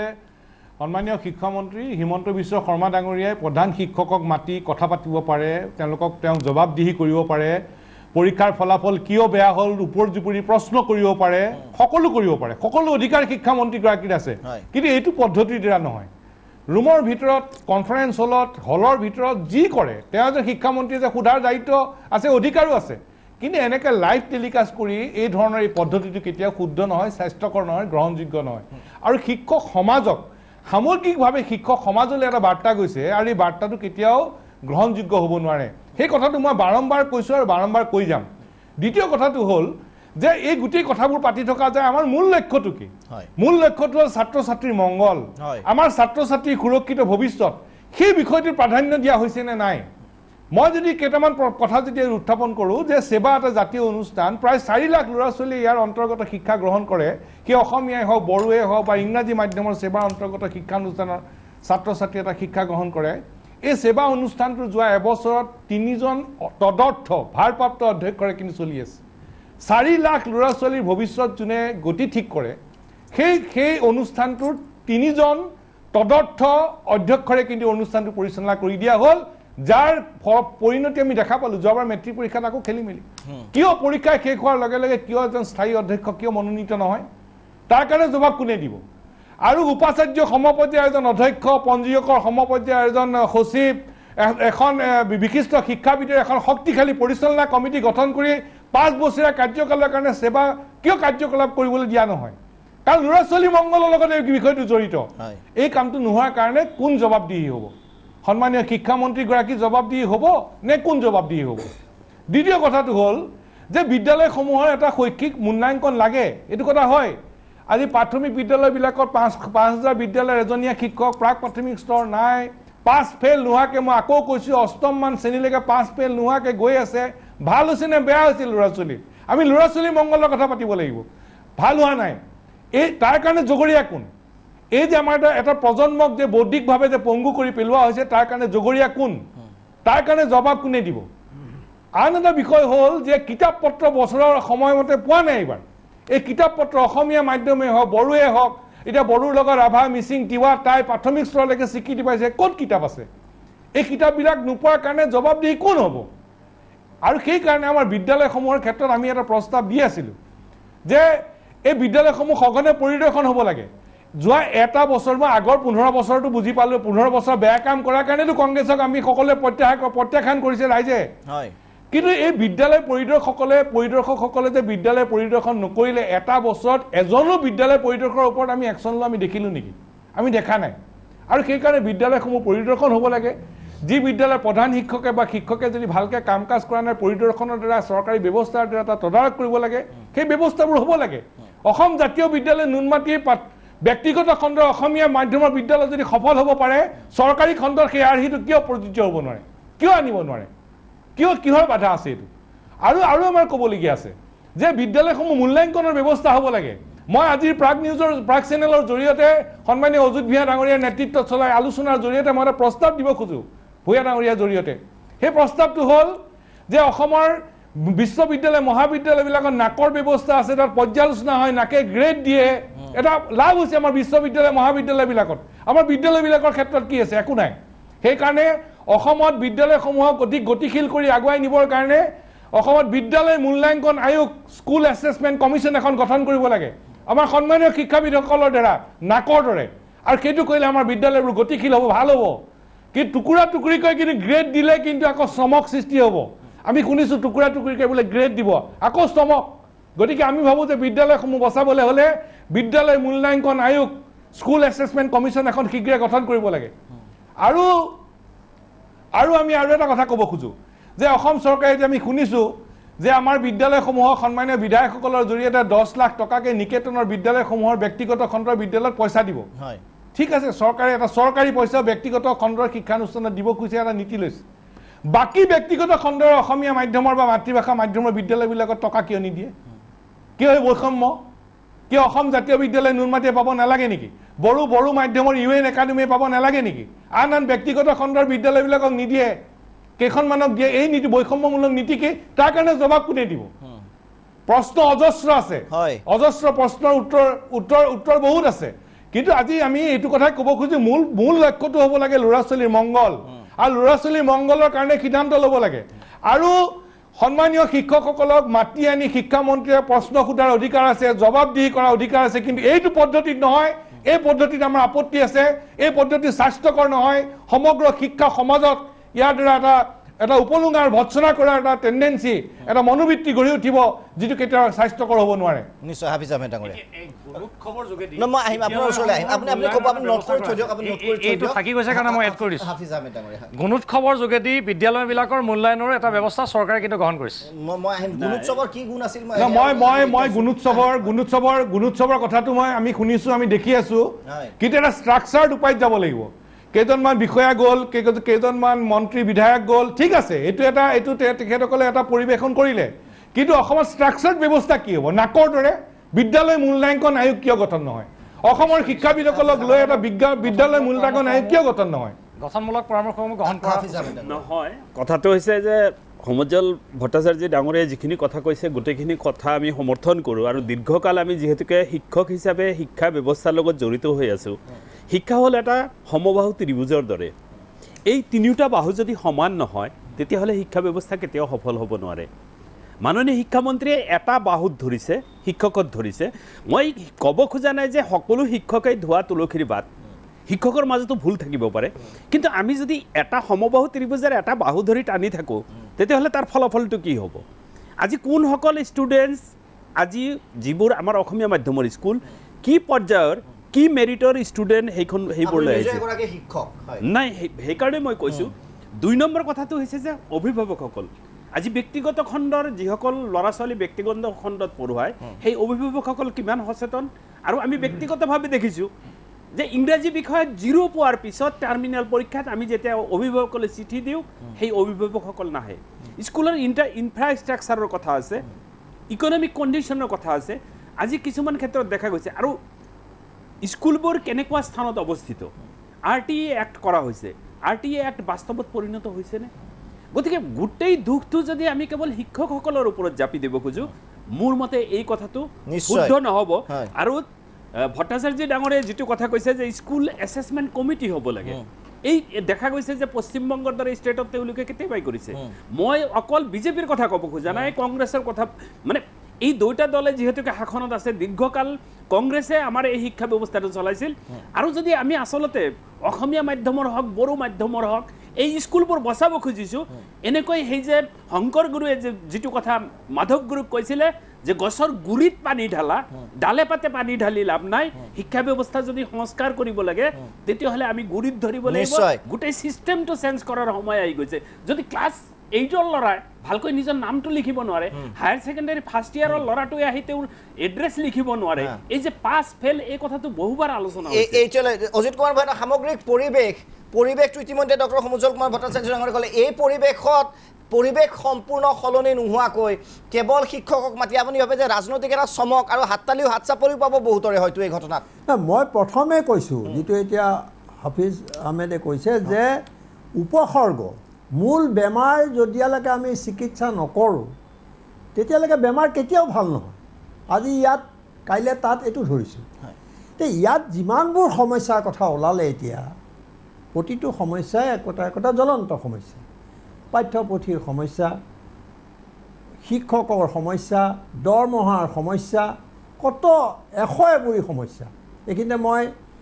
বিজেপি নেতাগৰাকীক এটা কথা স্পষ্ট কৰি দিওঁ যে হিমন্ত বিশ্ব শৰ্মাক দক্ষ বুলি আমি সদায় কৈ আহিছিলোঁ আৰু হিমন্ত বিশ্ব শৰ্মাই টেট পৰীক্ষা সুচাৰুৰূপে পৰিচালনাৰ কাৰণে তেওঁক বহুত চাৰ্টিফিকেট দিয়া হৈছে এই মঞ্চৰ পৰা কিন্তু সেইটোৱে শেষ কথা নহয় আৰু সেইকাৰণে তেওঁক বোধকৰ সৰ্বানন্দ সোণোৱালে শিক্ষা বিভাগ দিছিলে কিন্তু আটাইতকৈ যদি আজি বিপথে পৰিচালিত হৈছে যদি বিতৰ্কত সোমাই পৰিছে সমস্যাই যদি জৰ্জৰিত কৰিছে মানুহ যদি হতাশ হৈছে শিক্ষা বিভাগৰ ভূমিকাৰ কাৰণে এই কথাটো এই বাস্তৱ পৰিস্থিতি যদি মানি লোৱা নহয় তেতিয়া অকল টেট পৰীক্ষা ভাল কৰিছিলে তেওঁ দক্ষ মন্ত্ৰীয়ে কথাটো কৈ থাকিলে সমস্যাৰ সমাধান নহ'ব আৰু হিমন্ত বিশ্ব শৰ্মাই কালি যিটো দৃষ্টিভংগী প্ৰকাশ কৰিলে তাৰ পৰা তেওঁ যে এনেধৰণৰ গঠনমূলক পৰামৰ্শ বা গঠনমূলক আলোচনাক যে তেওঁ আদৰণি জনাব সেই সম্পৰ্কে মোৰ সন্দেহ আছে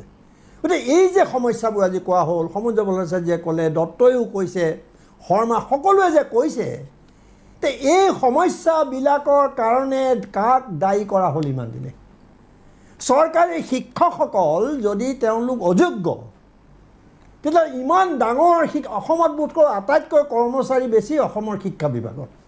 আটাইতকৈ কিমান লক্ষ কৰ্মচাৰী আছে অসমৰ শিক্ষা বিভাগত এই বিভাগটোত ইমান বৰমূৰীয়া আছে ইমান ডাঙৰ ডাঙৰ বিষয়া আছে কালি খুব দৃষ্টিগত হৈছে যে বহুত ডাঙৰ বিষয়াই হাত চাপৰি বজাই মন্ত্ৰীক তৈলমৰ্দন কৰি কাষত থিয় হৈ আছে তেওঁলোকে কিন্তু সমস্যা কিয় তেওঁলোকক লগত লৈ লোৱা হৈছে সহায় কৰিবৰ কাৰণে মন্ত্ৰীক কিন্তু এই যে অযোগ্য শিক্ষক আৰু কোনেওতো অস্বীকাৰ কৰা নাই যে মানদণ্ড কমিছে তেওঁলোকৰ বিৰুদ্ধে এই সমস্যাবিলাক কাৰ কাৰণে সৃষ্টি হ'ল কোনজনক আজিলৈকে জবাবদিহি কৰা হ'ল পাঠ্যপুথি নোহোৱাৰ কাৰণে কাগজ নোহোৱাৰ কাৰণে বিভিন্নজনক দোষাৰোপ কৰা হ'ল কিন্তু কোনজন বিষয়াক কোনজন আমোলাক কোনজন আয়ুক্তক কোনজন সঞ্চালকক বা কোনজন ইনস্পেক্টৰক আজিলৈকে দায়িত্ব কৰা হ'ল গতিকে মই এতিয়াও কৈছোঁ যে যদি পাৰে তেওঁলোককো এনেকৈ মাতি আনি ৰাজহুৱাভাৱে কেমেৰা মাতি টিভি চেনেলত সেই IAS বা ডাঙৰ ডাঙৰ বিয়াগুম বিষয়াসকলকো তেওঁ জেৰা কৰক আৰু মন্ত্ৰীসকল কিন্তু জনপ্ৰতিনিধি নিৰ্বাচিত তেওঁলোক সদায় জবাবদিহি এনেকুৱা এটা নাটক কৰি মানুহক যদি বুজাব খুজিছে যে মই এইটো ইমান চিৰিয়াছলি কৰিছোঁ শিক্ষা বিভাগৰ উন্নতিৰ কাৰণে সেই কথাটো মানুহ ইমান মূৰ্খ নহয় এইকাৰণে নহয় যে তেওঁলোক আচলতে আটাইতকৈ জবাবদিহি আজি আমি হিমন্ত বিশ্ব শৰ্মাক দক্ষ মন্ত্ৰী বুলি কৈছে কিন্তু হিমন্ত বিশ্ব শৰ্মাই আজিলৈকে ইমান যে আঁচনিবোৰত গণ্ডগোল হৈছে ইমান যে কেলেংকাৰী আজি অলপ দিনৰ ভিতৰত অসমৰ প্ৰায় 10জন 8জন IAS বিষয়া জড়িত হৈ গৈছে কেলেংকাৰীত আৰু য'ত গৈ আমি দেখিছোঁ যে দুৰ্নীতি বিৰোধী অভিযান কিন্তু থমকি ৰৈছে বেলেগ বিষয় কিন্তু এই যে আঁচনিবোৰ শেষ হৈছে এই যে টকা পইচাৰ কেলেংকাৰী হৈছে এই যে DPI অফিচত ইমান নিতৌ দুৰ্নীতি হৈছে তাত হিমন্ত বিশ্ব শৰ্মাই কাক জবাবদিহি কৰিছে গতিকে ৰাইজৰো হিমন্ত বিশ্ব শৰ্মাক জবাবদিহি কৰিব খোজে বহু কথাত তো তেওঁলোকৰ উপায় কি পথ কি গতিকে তেওঁলোকেও যদি তেওঁক মাতি আনি পেলাই তেনেকৈ বা পল্লৱ লোচন কালি পল্লৱ লোচন দাসে তাত বহি লৈ তেওঁ হাঁহিছে তেওঁ মনত পৰিব লাগিছিল তেওঁ ল'ৰালি কাললৈ প্ৰধান শিক্ষক এজনক যেতিয়া অপমান কৰিছে পল্লৱ লোচন দাসে হাঁহি আছে ফূৰ্তি পাইছে তেওঁৰ মনত এইটো কিন্তু ফূৰ্তি পোৱা কথা নহয় গালি পাৰিছে অযোগ্য বুলি কৈছে আৰু তেওঁ হাঁহিছে কিমানজন মন্ত্ৰী যোগ্য কোনজন মন্ত্ৰী আজি যোগ্য কোনজনে আজি দক্ষতা প্ৰদৰ্শন কৰি দেখুৱাইছে কোনজনে মানুহৰ শ্ৰদ্ধা আদায় কৰিবলৈ সক্ষম হৈছে এই কথাবোৰ বাদ দি কেৱল প্ৰধান শিক্ষক কেইজনমানক মাতি আনি এনেধৰণে অপমান কৰাটো কেতিয়াও আকৌ কৈছোঁ বাৰে বাৰে কৈছোঁ যে গ্ৰহণযোগ্য নহয় কালি কোৱা হৈছে এজনক সুধিছে মই শুনিছোঁ দত্তই কৈছে যে খুব ভাল নহয় কালি মদ খোৱাৰ কথা সুধিছে যদি তেওঁ মদ খোৱাৰ কিবা তেওঁ মানে অভিযোগ পাইছে তেতিয়াহ'লে তাক বিচাৰ কৰাৰ উপায় আছে কোনে মদ নাখায় তেওঁ মন্ত্ৰীসভাৰ মন্ত্ৰী আৰু বিধায়কে কোনোবা মদ খোৱা আছেনে নাই ক'ব নেকি আজি সকলোৱে লিখি দিয়ক যে আমি কোনেও মদ নাখাওঁ মদ খোৱা মানুহজনক সুধি লৈ তাচ্ছিল্য কৰি তেওঁ পত্নীলৈ ফোন কৰা কথাটো কোনো সভ্য সমাজত গ্ৰহণযোগ্য নহয় গতিকে এই ধৰণে শিক্ষা বিভাগৰ কেতিয়াও উন্নতি কৰিব নোৱাৰে কেৱল চমক হ'ব কেৱল মিছা কথা কোৱা হ'ব কেৱল ভুৱা প্ৰতিশ্ৰুতি দিয়া হ'ব তাৰ বাহিৰে একো নহয় নিশ্চয় সমুদ্ৰ ভট্টাচাৰ্যই আজি নহয় এইবোৰ পৰামৰ্শ আজি সুদীৰ্ঘ দিন ধৰি দি আহিছে এটা মানুহে যুঁজি আছে কিন্তু পাইছেনে কিবা ফল হয়তো খুব ৰাইজৰ হেঁচাত দুই এটা সিদ্ধান্ত লোৱা হৈছে কিন্তু যোৱা এটা পিছত কোনটো সিদ্ধান্ত লোৱা হ'ল যিটো কথা কৈছে যে আমাৰ পৰীক্ষাৰ্থীসকলক ছাত্ৰ ছাত্ৰীৰ জীৱনটো ভৱিষ্যতৰ কথা সুৰক্ষিত কৰিব লাগে কোনটো সিদ্ধান্তই সুৰক্ষিত কৰিলে মোক ক'ব লাগে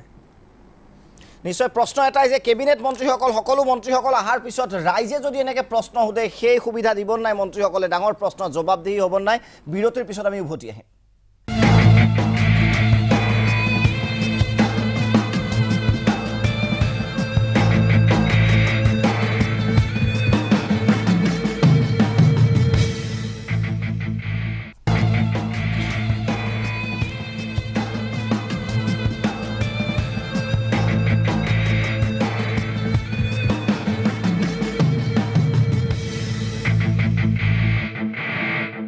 বিৰতিৰ পিছত এবাৰ মই আহিব বিচাৰিছোঁ সাইদুল ইছলাম ডাঙৰীয়া আপোনাৰ ওচৰলৈ যিহেতু ইতিমধ্যে এই বিষয়টো প্ৰসংগটো হৈছে যে এতিয়া অন্তত সেই বিষয়টোৱে প্ৰাধান্য পোৱা উচিত যিবোৰ বিষয়ে প্ৰাধান্য পালে সামগ্ৰিক শিক্ষা ব্যৱস্থা প্ৰাথমিক শিক্ষা ব্যৱস্থাটো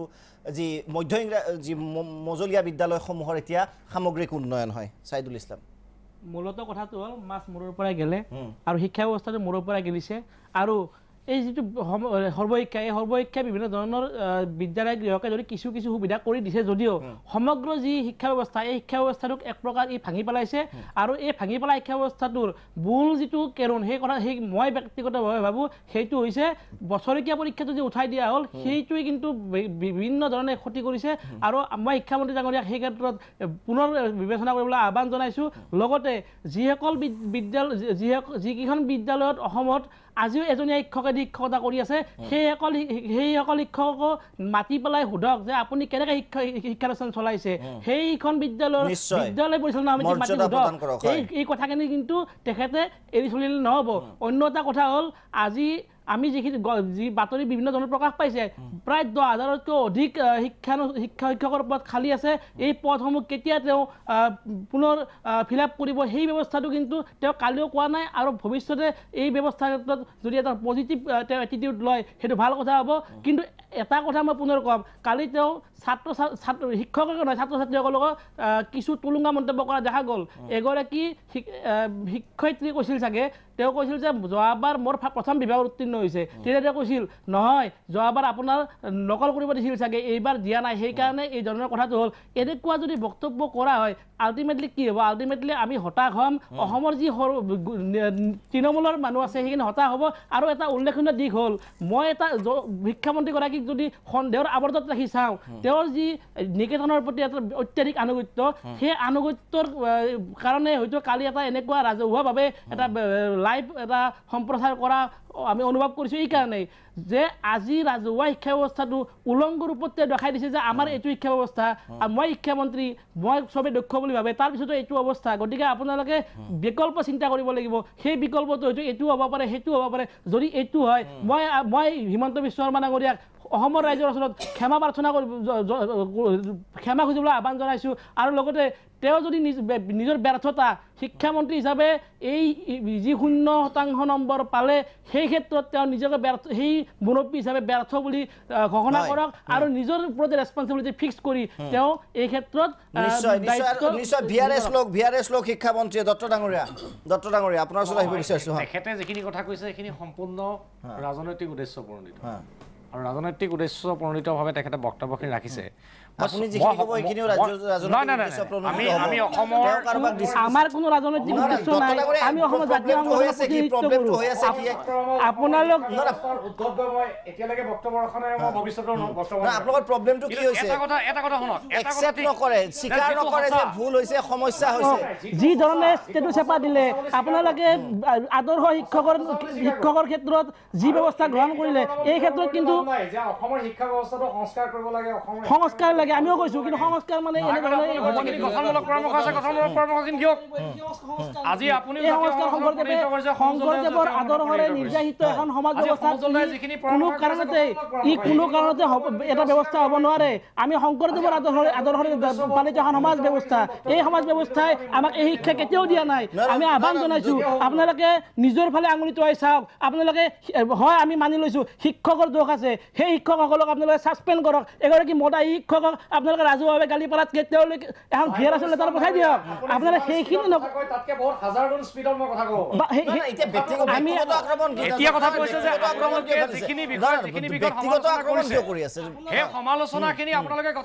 আপুনি মোক ৰাজনৈতিক উদ্দেশ্য প্ৰণোদিতভাৱে কোৱা বুলি কৈছে সেই কথাটো আপুনি উঠাই লওক আমি সেবাত অসুবিধা হ'ল সেবাৰ চেয়াৰমেনৰ কাৰণে কিয় জবাবদিহি কৰা নহ'ল মুখ্যমন্ত্ৰীয়ে কথাখিনি যেতিয়া আমি আলোচনা কৰিছোঁ আলোচনাটোৰ পৰা ৰিজাল্ট ওলাব লাগিব অসমৰ বিদ্যুত সমাজৰ লাভ হ'ব লাগিব অসমৰ ছাত্ৰ সমাজৰ লাভ হ'ব লাগিব অসমৰ জাতীয় জীৱনত ইতিবাচক প্ৰভাৱ পৰিব লাগিব এনেই ওপৰা ওপৰিকৈ কথা কৈ থাকিলেতো অসমৰ ছাত্ৰ সমাজৰ অসমৰ শিক্ষা জগততো একো লাভ নহ'ব শিক্ষামন্ত্ৰী ডাঙৰীয়াই কিছুমান পদক্ষেপ গ্ৰহণ কৰিছে এই পদক্ষেপখিনিৰ আপোনালোকে কিছু ক্ষেত্ৰত সমালোচনা কৰিছে আৰু এই যিখিনি পদক্ষেপ শিক্ষামন্ত্ৰী ডাঙৰীয়াই লৈছে তেখেতে যিখিনি পদক্ষেপ গ্ৰহণ কৰিছে ইয়াৰ পজিটিভ সাইড কি আছে এই কথাখিনিওতো আপোনালোকে অলপ শুনিব লাগিব আপোনালোকে অকণমান চাব লাগিব আজি যিদৰে আজি সমালোচনা কৰিবৰ কাৰণে গৈ যেনেকৈ সমালোচনা কৰিছে ইয়াৰ যোগেদিতো অসমৰ শিক্ষা জগতখনত কিবা লাভ হ'ব বুলি মই নাভাবোঁ লাভখিনি কৈ লওক মই লিখি আছোঁ মই লিখি আছোঁ নোট ডাউন কৰি আছোঁ কওক লাভসমূহ কওক আজি আপোনাক কৈ আছোঁ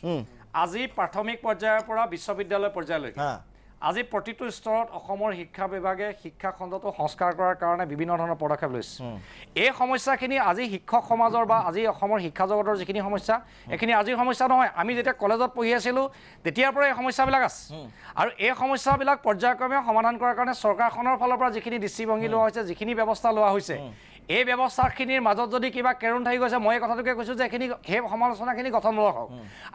আজি যে কৈ আছে যে সময়ত বিদ্যালয়ৰ ছাত্ৰ ছাত্ৰীসকলে কিতাপ পোৱা নাই এইটো কথা হয় যে ডিচেম্বৰ মাহত বা জানুৱাৰী মাহত কিতাপ পাব লাগিছিল কিতাপটো মাৰ্চ মাহৰ ভিতৰত দিয়া হৈছে কিন্তু সম্পূৰ্ণকৈ সকলো বিদ্যালয়ত মাৰ্চ মাহৰ ভিতৰত কিন্তু ছাত্ৰ ছাত্ৰী কিতাপ পালে এতিয়া অহা বছৰটো অহা বছৰ ছাত্ৰ ছাত্ৰীসকলে ডিচেম্বৰ মাহত কিতাপ পোৱাৰ ব্যৱস্থা হ'ব লাগে এইটো এনচিয়ৰ কৰিব লাগে এই দাবীটো হ'ব লাগে এই পৰামৰ্শ হ'ব লাগে এতিয়া আমি এই কথাটোৱে ক'ব বিচাৰোঁ যে আজি ছাত্ৰ ছাত্ৰীসকলৰ মাচুল আজি চাওক শিক্ষা বিভাগে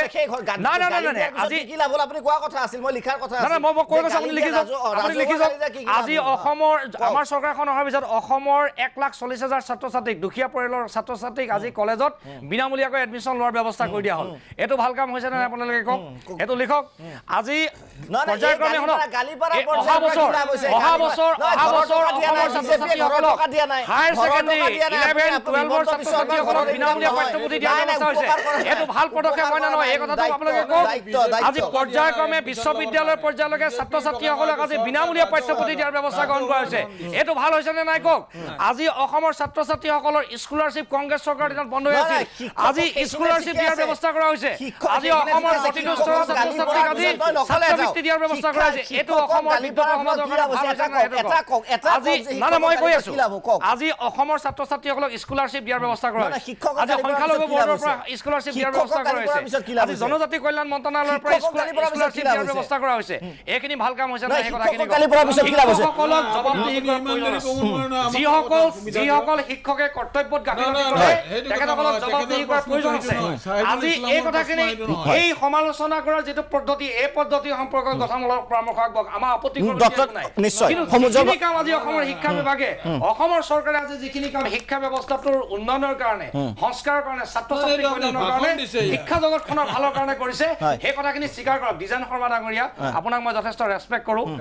কিছুমান কথা আপোনালোকেও চৰকাৰ চলাইছে বৰ্তমান আমাৰো চৰকাৰ চলি আছে চৰকাৰ এখনে ছাত্ৰ সমাজৰ কল্যাণৰ কাৰণে কিখিনি কৰিব লাগে সেই গঠনমূলক পৰামৰ্শ আজি যদি আমাৰ চৰকাৰখনৰ দিনত যদি আজি যদি এটা প্ৰশ্ন বহুত লেকচাৰ দিলে বহুত লেকচাৰ দিলে শুনা এই ভুলখিনি আপোনালোকে সমালোচনা কৰি ৰাজনীতি কৰি শিক্ষামন্ত্ৰী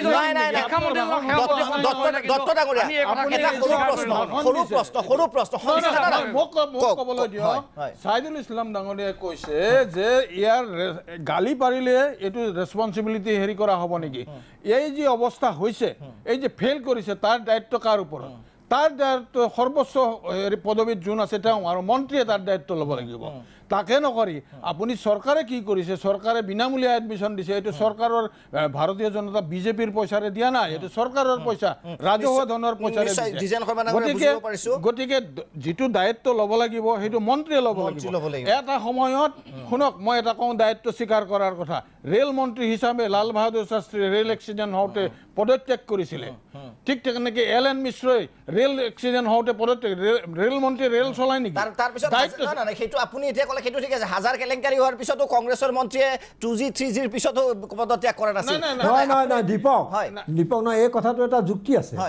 তেখেতে যে কংগ্ৰেছ আছিল কাৰণে এই কথাবিলাক কোৱাৰ অধিকাৰ নাথাকিব এনেকুৱা কথা নাই ডিজাইন শৰ্মা নিজে মন্ত্ৰী থাকিলে যদি পদত্যাগ নকৰিলে আমি তেওঁ ধৰিলোহেঁতেন কিন্তু এইটো কথা হয় যে এদিন নৈতিকতাৰ এটা প্ৰশ্ন আছিলে তেওঁ তাৰ কাৰণে লাল বাহাদুৰ শাস্ত্ৰীয়ে ৰেলৰ ড্ৰাইভাৰক মাতি অনা নাই ড্ৰাইভাৰক মাতি আনি গালি পোৱা নাই এইটো তথ্য হিচাপে গুৰুত্বপূৰ্ণ তথ্য ডিজাইন শৰ্মাই কওক বা হাফিজ আহমেদে কওক বা সমুঞ্জল ভট্টাচাৰ্যই কওক গতিকে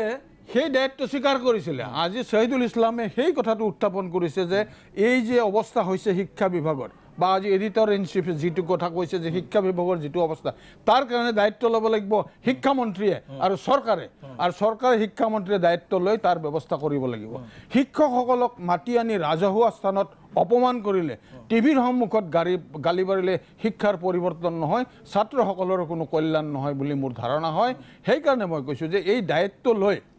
এই দায়িত্ব স্বীকাৰ কৰি ৰেছপনচিবিলিটি স্বীকাৰ কৰি অন্যক গালি পৰা বাদ দি তেওঁ সংশোধনৰ ব্যৱস্থা কৰক সংশোধনৰ আঁচনি কৰক আৰু তেতিয়াহে ছাত্ৰ সমাজৰ শিক্ষা ব্যৱস্থাৰ কল্যাণ হ'ব ডক্টৰ সমুজ্জ্বল কুমাৰ ভট্টাচাৰ্য এটা যদি আমি বহল পৰিসৰত চাওঁ মেছেজ এটা সমাজলৈ এনেকুৱা গ'ল যে যি চৰকাৰী স্কুলৰ প্ৰধান শিক্ষকসকল এনেকুৱাই হয় চৰকাৰী স্কুলত আপোনাৰ সন্তান পঠোৱা মানে আপোনাৰ ভৱিষ্যত শেষ গতিকে যিটো চৰকাৰী শিক্ষা ব্যৱস্থাত নিষেধ কৰাৰ এইটো অন্য এপাত অস্ত্ৰ বুলিও ধৰিব পাৰি নেকি যদি আমি বহল দৃষ্টিভংগীৰে এই বিষয়টো পৰ্যালোচনা কৰোঁ মই প্ৰথমতে কৈছিলোঁ যে চৰকাৰী খণ্ড বা মাতৃভাষা অসমীয়া মাতৃভাষা মাধ্যমৰ বিদ্যালয়ৰ বিশ্বাসযোগ্যতা নাইকিয়া কৰিবলৈ বা হেয় কৰিবলৈ এটা পৰিকল্পিতভাৱে কাম চলি আছে মই উদাহৰণ আগতে দিছোঁৱেই গতিকে সেইটো মই পুনৰ উল্লেখ কৰিব খোজা নাই কেৱল এটা কথা ক'ব খুজিছোঁ যে চৰকাৰী খণ্ড অসমীয়া মাধ্যম বা মাতৃভাষা মাধ্যমৰ বিদ্যালয়ৰ জয়যাত্ৰা অব্যাহত ৰাখিব পৰাকৈ পদক্ষেপ লৈ দেখুৱাওক সেইটোকে আমি দক্ষতাৰ কৃতিত্ব বুলি ক'ম সেইটোৱে মূল কথা প্ৰত্যাহ্বান লোকক যে চৰকাৰী খণ্ডৰ বিদ্যালয় অসমীয়া বড়ো বা মাতৃভাষা মাধ্যমৰ বিদ্যালয় জয়যাত্ৰা হৈছে সেইটো কৰাৰ ব্যৱস্থা কৰি দেখক, সেইটোকে আমি দক্ষতা বা কৃতিত্ব বুলি মানি ল'ম। কিন্তু চৰকাৰী খণ্ডৰ বা মাতৃভাষা মাধ্যমৰ বিদ্যালয় সেৱা কৰিব পৰা পদক্ষেপক আমি কেতিয়াও মানি নলওঁ, স্বীকাৰ কৰি নলওঁ। আৰু আমি পদক্ষেপৰ কথা বহুত কথা ক'লোঁ। জাতীয় জীৱনৰ ভেটি শক্তিশালী কৰিবলৈ মই ভাবোঁ যে অতিৰে এটা সিদ্ধান্ত লওক যে অসমীয়াৰ মাতৃভাষা মাধ্যমৰ সকলো প্ৰাথমিক বিদ্যালয় প্ৰাক প্ৰাথমিক স্তৰ খোলক। প্ৰাথমিক বিদ্যালয় এজনীয়া শিক্ষকক যিমান শিক্ষক লাগে সিমান শিক্ষক দিয়ক। পাছ ফেইলৰ ব্যৱস্থা উঠাই দিছিল, প্ৰৱৰ্তন কৰক। আৰু বিদ্যালয় মূল্যাংকন আয়োগ গঠন কৰক। তাৰ লগে লগে সেৱা সংস্কাৰ কৰক, দেৰি হৈছে। আৰু বিদ্যালয়ৰ শিক্ষকসকলক কিবা ক'বলগীয়া আছে, শিক্ষামন্ত্ৰীৰ অধিকাৰ আছে, কিন্তু ৰুমৰ ভিতৰত এনেকৈ লাইভ টেলিকাষ্ট কৰি কিন্তু নহয়। আৰু মই পুনৰ কৈছোঁ, চমক সৃষ্টি কৰিব নালাগে। দিছপুৰত বহি চমক সৃষ্টি কৰিব পৰাকৈ সিদ্ধান্ত লোৱাৰ পৰিৱৰ্তে অসমৰ ছাত্ৰ ছাত্ৰীৰ ভৱিষ্যত চমক হ'ব পৰাকৈ সিদ্ধান্ত লৈ দেখুৱাওক, সেইটোৱে কৃতিত্বৰ দক্ষতা হ'ব। সামগ্ৰিকভাৱে অসমীয়া মাধ্যমৰ প্ৰতি যি অনুহা, যিহেতু 28 বছৰে আপুনিও চাকৰি কৰি আছে চৰকাৰী মাধ্যমৰ অসমীয়া মাধ্যমৰ বিদ্যালয়ত, গতিকে যিটো অনীহা, এইটো কি মেছেজ দিব বুলি ভাবে? যিসকল অভিভাৱকে চাই আছে স্কুলত নামভৰ্তি কৰিব দুদিন পিছত, তেওঁলোকে ক'ব যে এইসকল শিক্ষকৰ হাতত আমাৰ ছাত্ৰ ছাত্ৰী কেনেকৈ সুৰক্ষিত হ'ব? ডক্টৰ সমজ্জল ভট্টাচাৰ্য ডাঙৰীয়াই এই কথাটো স্পষ্টভাৱে কৈ গৈছে। আৰু ব্যক্তিগতভাৱে মই এটা কথা অনুভৱ কৰোঁ যে বিগত 28 বছৰত যিটো পৰিৱৰ্তন হৈছে, সেই পৰিৱৰ্তনৰ ফলস্বৰূপে দেখা গৈছে আজি PIP মানে PP স্কিম আহিছে, পাব্লিক প্ৰাইভেট পাৰ্টিচিপেশ্যন, য'ত গভৰ্ণমেণ্টে প্ৰাইভেট ছেক্টৰক সহায় কৰি আছে তেওঁলোকৰ স্কুল কৰাৰ কাৰণে। আৰু বিভিন্ন ক্ষেত্ৰত দেখা গৈছে যে ধাৰণাটো এনেকুৱা হয় যে যিসকলে অসমীয়া মাধ্যমৰ বিদ্যালয়ত আমি কাম কৰিছোঁ, এই ঘটনাটোৰ পৰাই ধাৰণা হয় যে তেওঁলোকৰ যেনিবা একেবাৰে একোৱে নাই, মেছেজটো বেয়া হৈছে। বিভিন্ন ক্ষেত্ৰত দেখা গৈছে যে আমাৰ দৰে যথেষ্ট সংখ্যক শিক্ষক আছে যে আমি বেলেগ বৃত্তি বা বেলেগ চাকৰি বাকৰি পোৱাৰ পিছতো কিন্তু একমাত্ৰ শিক্ষকতাকে আদৰ্শ থকাৰ কাৰণে আমি শিক্ষক হৈছিলোঁ, সেই কথাটোও চাব লাগিব। আৰু সকলো ক্ষেত্ৰতে যিটো জেনেৰেলাইজেশ্যন কৰা হয়, এজন শিক্ষক বেয়া, মানুহ মৰণশীল, গতিকে সকলো মানুহ মৰিব আৰু আমো মৰিব, তেনেকৈ সকলো শিক্ষক বেয়া বা শিক্ষক সম্পৰ্কে চৰকাৰী মাধ্যমৰ বিদ্যালয় সম্পৰ্কে যি ধাৰণা, সেই ধাৰণাটো বেয়া ধাৰণাটো যেনেকৈ বিয়পাই দিয়া হৈছে। আৰু তাৰ কাৰণে অকল মই আগতেও কৈছোঁ যে অকল শিক্ষকসকলক যেনেকৈ দায়ী কৰা হৈছে, আজি অভিভাৱক কিয় দায়ী কৰা হোৱা নাই? আজি চৰকাৰী যি ব্যৱস্থা, RTE এক্ট কিয় প্ৰযোজ্য হোৱা নাই? প্ৰত্যেক 1 কিলোমিটাৰত প্ৰাইমেৰী স্কুল আছেনে? আজি বিভিন্ন পিছপৰা অঞ্চলবোৰত এজনী শিক্ষকৰ কিমান চলি আছে? সমজ্জল কুমাৰ ভট্টাচাৰ্য ডাঙৰীয়াই কৈছে এজনী শিক্ষক কিমান আছে, বা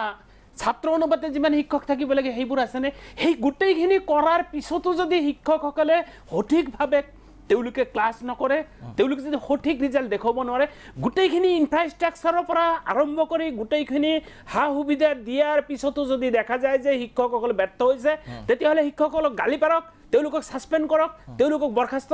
কৰক। সেই ক্ষেত্ৰত শিক্ষকসকলৰ ক'বলগীয়া একো নাথাকিব। আৰু এটা কথা মই ক'ম যে বিনামূলীয়াকৈ এডমিশ্যন দিয়া হৈছে, আমি যথেষ্ট ভাল পাইছোঁ। কিন্তু দেখা গৈছে যে বিনামূলীয়াকৈ এডমিশ্যনৰ ক্ষেত্ৰত এখন হায়াৰ ছেকেণ্ডাৰীত যদি 200-250 ছাত্ৰ এডমিশ্যন লৈছে, একেবাৰে দুখীয়া যিহেতুকে তেওঁলোকে কিন্তু 9জন বা 10জন ছাত্ৰ ছাত্ৰীয়েহে তেওঁলোকৰ ফিজটো দিছে। স্কুলখন কেনেকৈ চলিব? এইটোতো ৰাজ্য চৰকাৰেতো ৰাজ্য চৰকাৰে পইচা দি দিছে স্কুল কলেজবিলাকক। নাই, দিওঁতে যথেষ্ট, মই যিটো ফেচ কৰিছোঁ সেইটো কৈছোঁ, প্ৰেক্টিকেল সমস্যা দিছে, দিওঁতে সেইটো যথেষ্ট পৰিমাণে দেৰি হৈ যায়। আৰু দেৰি হোৱাৰ ফলস্বৰূপে শিক্ষকসকল এনেকুৱা নহয় যে তেওঁলোকে নিজৰ পকেটৰ ইনভেষ্টমেণ্ট কৰিব। এই যে খেলি মেলি এইবোৰ আহিছে। আৰু স্কলাৰশ্বিপৰ কথাটো আহিছে, স্কলাৰশ্বিপটো কংগ্ৰেছৰ দিনতো দিছে, বিজেপিৰ দিনতো সেই একে প্ৰচলিত হৈছে। মই আচলতে ব্যক্তিগতভাৱে এটা কথা ক'ব খোজোঁ যে হিমন্ত বিশ্ব শৰ্মা ডাঙৰীয়া তেওঁ যেতিয়া শিক্ষামন্ত্ৰী হৈছিলে প্ৰথম অৱস্থাত, বা এইবাৰো যেতিয়া শিক্ষা বিভাগৰ দায়িত্ব তেওঁক দিয়া হৈছিল, তেওঁ যথেষ্ট দক্ষ। আমাৰ ভূঞা ডাঙৰীয়াই কৈছে, মই কিন্তু আশা কৰিছিলোঁ যে যথেষ্ট পৰিমাণে শিক্ষা বিভাগটো গতিশীল হ'ব আৰু আমাৰ যিবোৰ সমস্যা আছে এই সমস্যাবোৰ যথেষ্ট সমাধান হ'ব। মই ভাবোঁ হিমন্ত বিশ্ব ডাঙৰীয়াই সেইফালে মনোযোগ দিয়া উচিত। তেওঁ স্কুলবোৰৰ ইনফ্ৰাষ্ট্ৰাকচাৰ ডেভেলপমেণ্টৰ কাৰণে কাম কৰক। তেওঁ ছাত্ৰ ছাত্ৰীসকলৰ বিভিন্ন, আচলতে এটা কথা যে ছাত্ৰৰ কল্যাণৰ কাৰণেই গুৰুত্ব দিব লাগিব, সেই কথাটো মনত ৰাখি কাম কৰিলে ভাল হয়। নিশ্চয় নিশ্চয়। অজিত কুমাৰ ভূঞা ডাঙৰীয়া, আপোনাৰ ওচৰত আহিব বিচাৰিছোঁ। ইতিমধ্যে কোৱা হৈছে যে অসমীয়া মাধ্যমৰ, আপুনি বহু এই আলোচনাতে ইতিমধ্যে উল্লেখ কৰিছে যে অসমীয়া মাধ্যমৰ বিদ্যালয়সমূহ আচলতে নিষেধ কৰাৰ অন্য এপাত পাশুপাত অস্ত্ৰ বুলি ক'ব পাৰি নেকি? কাৰণ এতিয়া জনসমাজত আৰু এইটো হ'ব যে প্ৰধান শিক্ষকসকলৰ এই অৱস্থা চৰকাৰী স্কুল। নহয়, এই কথাবিলাক বিভিন্ন সময়ত আমি এই মঞ্চত আলোচনা কৰি আহিছোঁ। আৰু আগৰ আলোচনাত সমুজল ভট্টাচাৰ্য বা হাফিজ আহমেদ এওঁলোকো উপস্থিত আছে এতিয়া হাফিজ আহমেদে যিখিনি কথা ক'লে সেইখিনি কথা মই ভাবোঁ আমাৰ কাৰণে খুব গুৰুত্বপূৰ্ণ কাৰণ তেওঁৰ অভিজ্ঞতাৰ পৰা এই কথাখিনি কৈছে এতিয়া বিজেপিৰ নেতাগৰাকীয়ে কৈছে যে ৰাজনীতি কৰা হৈছে কিন্তু সিদ্ধান্তবোৰ ৰাজনৈতিক হয় এই সিদ্ধান্তবোৰ যে চৰকাৰী খণ্ডৰ বিদ্যালয়সমূহক বা অসমীয়া মাধ্যমক লাহে লাহে ধ্বংসমুখী কৰা নিষেধ কৰা এইটো অনুমান আমি কেতিয়াও পাইছোঁ বাজেটৰ ৰ'ব বাজেট ভাষণত যেতিয়া কোৱা হৈছিলে যে লাহে লাহে এইটো ৰাজনৈতিক উদ্দেশ্য প্ৰণোদিত সমালোচনা বুলি কৈছোঁ নহয় এতিয়া ঠিকে আছে বাৰু মই কৈছোঁ যে সকলো সিদ্ধান্ত ৰাজনৈতিক এই যে সিদ্ধান্তবোৰ লোৱা হৈছিল সেৱা এনেকুৱা কৰা হ'ব ইত্যাদি এইবোৰ আমি বহুত পাতিছোঁ খালি মোৰ সমুজ্জ্বল ভট্টাচাৰ্যলৈ এইটোৱে কথা যে আমি ইমান পৰামৰ্শ দিয়া হ'ল ইমান আশা কৰা হ'ল জাতি মাতি ভেটিৰ কথা কোৱা চৰকাৰখনৰ পৰা আশা কৰাটো ভুল নহয় আৰু দত্ত আপোনালোকৰ মানুহ যেতিয়া ইয়াত বহি আছিলে বিৰোধী দলৰ হৈ দ্বিজেন শৰ্মাৰ দল যেতিয়া আপোনাৰ ঠাইত বহি আছিল তেতিয়াও কিন্তু এনেধৰণৰে সমস্যা হৈছিল আৰু তেতিয়া আপোনালোকে বিৰোধী পক্ষৰ পৰা কিন্তু একেধৰণে সমালোচনা কৰিছিল কংগ্ৰেছক গতিকে ৰাজনৈতিক দলবিলাকৰ বক্তব্য এইবিলাকৰ বিশ্বাসযোগ্যতা হেৰুৱাইছে তেওঁলোকে মই এইটোৱে অনুৰোধ কৰিছোঁ যে আপোনালোকে বিশ্বাসযোগ্যতা আনক মানুহৰ কাষ চাপক আজি সমস্যাবোৰ কি হৈছে বুজিবলৈ যত্ন কৰক আজি যদি আপুনি যদি শিক্ষামন্ত্ৰী হয় কালি যিটো ষ্টাইলত কৰা হ'ল মই কৈছোঁ আকৌ সেই ষ্টাইলত যদি কাইলৈ হাফিজ আহমেদক মাতি আনি সোধে তেওঁ কথা ক'বলৈ ভয় খাব এইকাৰণে ভয় খাব যে তেওঁ কিজানি নাৰ্ভাছ কৰিব তেওঁ এজন শিক্ষামন্ত্ৰীয়ে সেইটো ষ্টাইলত যদি কথা কয় তেতিয়াহ'লে মানুহ যদি আপুনি বহুৱাই লৈ ভালকৈ কয় এতিয়া কওকচোন আপোনাৰ সমস্যা কি কিন্তু যিধৰণে কোৱা হ'ল যিধৰণে উপস্থাপন কৰা হ'ল তাত কোনো মানুহে কেতিয়াও সঠিক কথা এটা ক'ব নোৱাৰে আৰু মই বৰ ডাঙৰ কথা এটা ক'ব গৈছোঁ আপোনালোকে ভাবি চাব এনেকৈ অপমান কৰাৰ পিছত অপমানিত হোৱাৰ পিছত এজন মানুহে কি কৰিব পাৰে এজন মানুহে বিদ্ৰোহ কৰিব পাৰে নতুবা তেওঁ এটা কঠোৰ শাস্তি নিজৰ ওপৰত দিব পাৰে গতিকে এনেকুৱা এটা ব্যৱস্থাত আমি বাস কৰিছোঁ য'ত বিদ্ৰোহ বা প্ৰতিবাদ কৰাৰ পৰিৱেশ নাই বা মানুহৰ সাহস নাই এতিয়া কি কৰিব পাৰে তেওঁ আত্মহত্যা কৰিব পাৰে তাৰ কাৰণে এতিয়া কোন দায়ী হ'ব মই এই কথাটো কিন্তু খুব পাতলকৈ কোৱা নাই মই আপোনালোকক চিন্তা কৰিবলৈ কৈছোঁ হা তেনেকুৱা ধৰণৰ একো পৰিৱেশ হোৱা নাই আৰু কালি যি ৰ'ব আপুনি পৰিৱেশ হৈছে নে আপুনি ইয়াৰ পৰা দাবী কৰিব নোৱাৰে হৈছে এজন মানুহক ঘৈণীয়েকলে ফোন কৰি মদ খোৱাৰ কথা যেতিয়া কোৱা হৈছে এজন মানুহক যেতিয়া হাঁহিত মস্কৰা কৰি কথা কোৱা হৈছে প্ৰধান শিক্ষকক তেওঁৰ কাৰণে আত্মসন্মান থকা মানুহৰ কাৰণে এইটো বহুত ডাঙৰ কথা হ'ব পাৰে এতিয়া মই কৈছোঁ এইটোৱেই যে সমুজ্জ্বল ভট্টাচাৰ্যই কৈছে যে এইটো বিচাৰিছোঁ এইটো বিচাৰিছোঁ আজি চাওক এইখন চৰকাৰ সলনি কৰি দিয়া হ'ল কংগ্ৰেছক আঁতৰাই তাৰপিছত হিন্দু বাংলাখিনিৰ কথা আহিল বহুত পাতিছোঁ আমি আজি টুগাৰীয়াৰ দৰে নেতাই অসমত সাম্প্ৰদায়িক ৰাজনীতি কৰিবলৈ আপোনালোকে কিয় ৰাজনীতি কৰিবলৈ দিছে এইটো অসমৰ মাটিত ৭০,০০০ মুছলমান বাংলাদেশীক সেনা লগাই খেদিব লাগে বুলি ক'বলৈ সেই অধিকাৰ তেওঁ কিয় দিছে অসমৰ মাটিত এই প্ৰশ্নবোৰ কিন্তু আপোনালোকে খুব ওপৰকৈ ল'লে নহ'ব অসমৰ সমাজৰ যিটো আমাৰ এনাজৰি আছে অসমীয়া সমাজখন য'ত থিয় হৈ আছে সেই কথাবিলাকে ঠগ বক কৰি দিছে আজি আমি কিমান আশা কৰিলোঁ যে থলুৱাৰ নিযুক্তি বুলি সমুজ্জ্বল ভট্টাচাৰ্যই গোটেই জীৱনটো পাৰ কৰিলে আজি মই সমুজ্জ্বল ভট্টাচাৰ্যক সুধিছোঁ আপোনালোকৰ ইমান আন্দোলনৰ পিছত ইমান পৰিৱৰ্তনৰ শ্লোগানৰ পিছত আজি থলুৱাক চাকৰিৰ কাৰণে ৰাজেন গোহাঁই ৰেল মন্ত্ৰী থকা অন্য বিভাগৰ কথা ওলোৱা নাই প্ৰতিটো কেন্দ্ৰীয় বিভাগত বঞ্চিত কৰা হৈছে থলুৱা প্ৰাৰ্থীক আজি ৰাজেন গোহাঁই বিভাগত কি এইটো আছিলে আজি আলোচনাৰ বিষয় তাত এইটো মই কৈছোঁ যে এইটো প্ৰতিটো কথা তেনেকৈ চাব লাগিব আমি তাত আজি বাহিৰৰ মানুহে আহি পেলাই নিযুক্তি পালে আৰু মন্ত্ৰীগৰাকীয়ে কৈ দিলে যে অসমীয়া ল'ৰাৰ যোগ্যতা নাই তে আপোনালোকে প্ৰতিবাদ কৰিলে নে ইয়াৰ আপোনালোকে কি কৰিলে আপোনালোকৰ ৩গৰাকী বিধায়কে ইয়াৰ প্ৰতিবাদ কৰিছে সেইটো কি হ'ব এতিয়া এইটো কি হ'ব এইটো গঠনমূলক সমালোচনা নে ধ্বংসাত্মক সমালোচনা গতিকে সমালোচনাটো এনেকুৱা যেতিয়া আপোনালোকৰ গাত লাগে সি তেতিয়া ধ্বংসাত্মক হয় আৰু আপোনালোকে যেতিয়া ভাল লগা কথা আমি ক'ম তেতিয়া সেইটো গঠনমূলক হয় গতিকে এইটো এটা আপেক্ষিক কথা এতিয়া মই কৈছোঁ যে আপোনালোকে ভাবক বাস্তৱৰ মুখামুখি হওক জনতাক আপোনালোকে গ্ৰাণ্টেড নল'ব আৰু আপোনালোকে এনে সিদ্ধান্তৰ পৰা আঁতৰি আহক নিশ্চয় সকলোৱে বিচাৰে সংস্কাৰ হওক শিক্ষা ব্যৱস্থা দত্ত ডাঙৰীয়ে উত্তৰ দিব কিন্তু বিৰতিৰ বিৰতিৰ পিছত উত্তৰ দিব বিচাৰিছে দত্ত ডাঙৰীয়াই তেওঁৰ ওচৰলৈ উভতি আহিম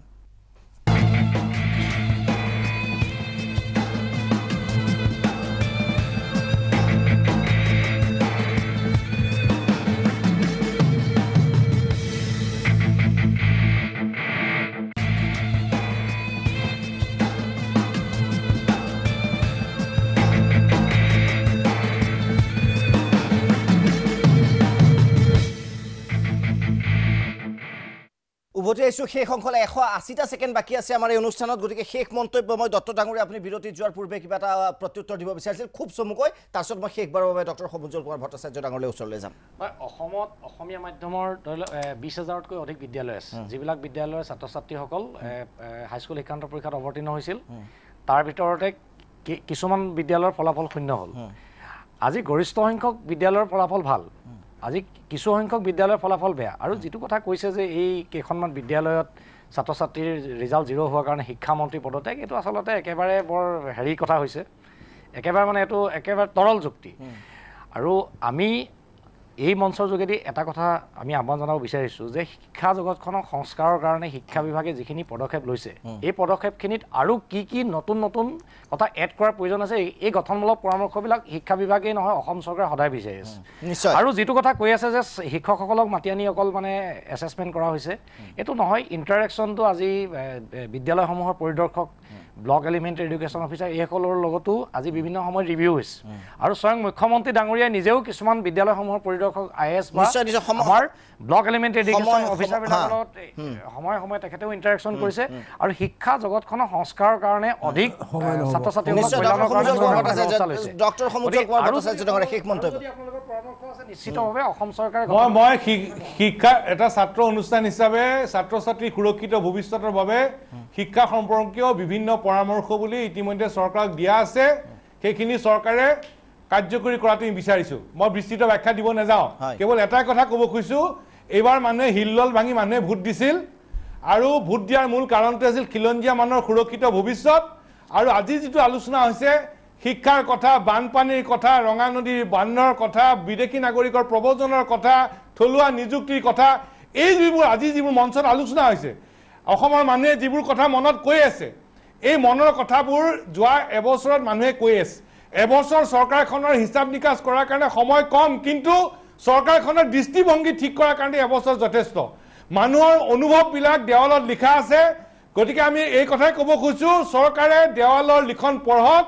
ৰাইজৰ অনুভূতি বুজি পাওক আৰু দেৱালৰ লিখন পঢ়ি কাম কৰিবলৈ আগবাঢ়ক নিশ্চয় অজিত কুমাৰ ভাড়াঙৰীয়া শেষ মন্তব্য যথেষ্ট কোৱা হৈছে এই দেৱালৰ লেখন পঢ়িব লাগে আৰু কি কয় এটা প্ৰশ্ন আমি এটা মানে উঠাব লাগে যে সঁচাকৈ এই চৰকাৰখনৰ অধীনত অসমবাসীৰ মানে সুৰক্ষিত হয়নে নহয় এনেকুৱা এটা পৰ্যায়ত আমি আহি উপস্থিত উত্তৰটো আপুনি সেইদৰে দিব হাফিজ আহমেদ ডাঙৰীয়া শেষ মন্তব্য খুব চমুকৈ শেষ কৰিম আপোনাৰ পিছতে শেষ কৰিম আমি এটা কথাই আশা কৰিম যে শিক্ষাৰ উন্নতিৰ কাৰণে গোটেই অকল শিক্ষকসকলক এনেকুৱা ধৰণৰ ব্যৱস্থা নকৰি যাতে সকলো দিশৰ পৰা চেষ্টা কৰা হয় ইনফ্ৰাষ্ট্ৰাকচাৰ ডেভেলপ কৰা হয় আৰু বিশেষকৈ এটা কথা যে স্কুল এছেছমেণ্ট কমিশ্যনৰ যিটো কথা আছে বা স্কুল ছাৰ্ভিচ কমিশ্যন যিবোৰ কথা আছে সেই কথাবোৰ হ'ব আৰু বানৰ ক্ষেত্ৰত এটা কথা কিন্তু হয় যে বৃহৎ নদী বান্ধ আৰু এই যে ৰঙামাটি যিটো ৰঙা নদী যিটো ডিকমিশ্যন কৰাৰ কথা হৈছে সেই কথাটো কিন্তু আমি সম্পূৰ্ণ সমৰ্থন কৰোঁ আমি বানৰ পৰা বাচিব লাগিব আমি আমাৰ অসমীয়া মাধ্যমৰ বড়ো মাধ্যমৰ মাতৃভাষাৰ যিবোৰ স্কুল সেই স্কুলবোৰ ৰক্ষা কৰিব লাগিব আটাইকেইগৰাকীক ধন্যবাদ জ্ঞাপন কৰিছোঁ শেষত শিক্ষা সংস্কাৰৰ কথা কোৱা হৈছে কিন্তু ডাঙৰ প্ৰশ্নটো সংস্কাৰ শব্দটোৱে আচলতে কি বুজায় ডাঙৰক সন্মান কৰা গতিকে শিক্ষকক মাতি আনি অপমানিত কৰি শিক্ষা সংস্কাৰ কেনেকৈ হ'ব সেইটো কিন্তু ডাঙৰ প্ৰশ্ন মই দীপক শৰ্মাই দা বাৰ্ণিং টপিকৰ পৰা বিদায় লৈছোঁ ধন্যবাদ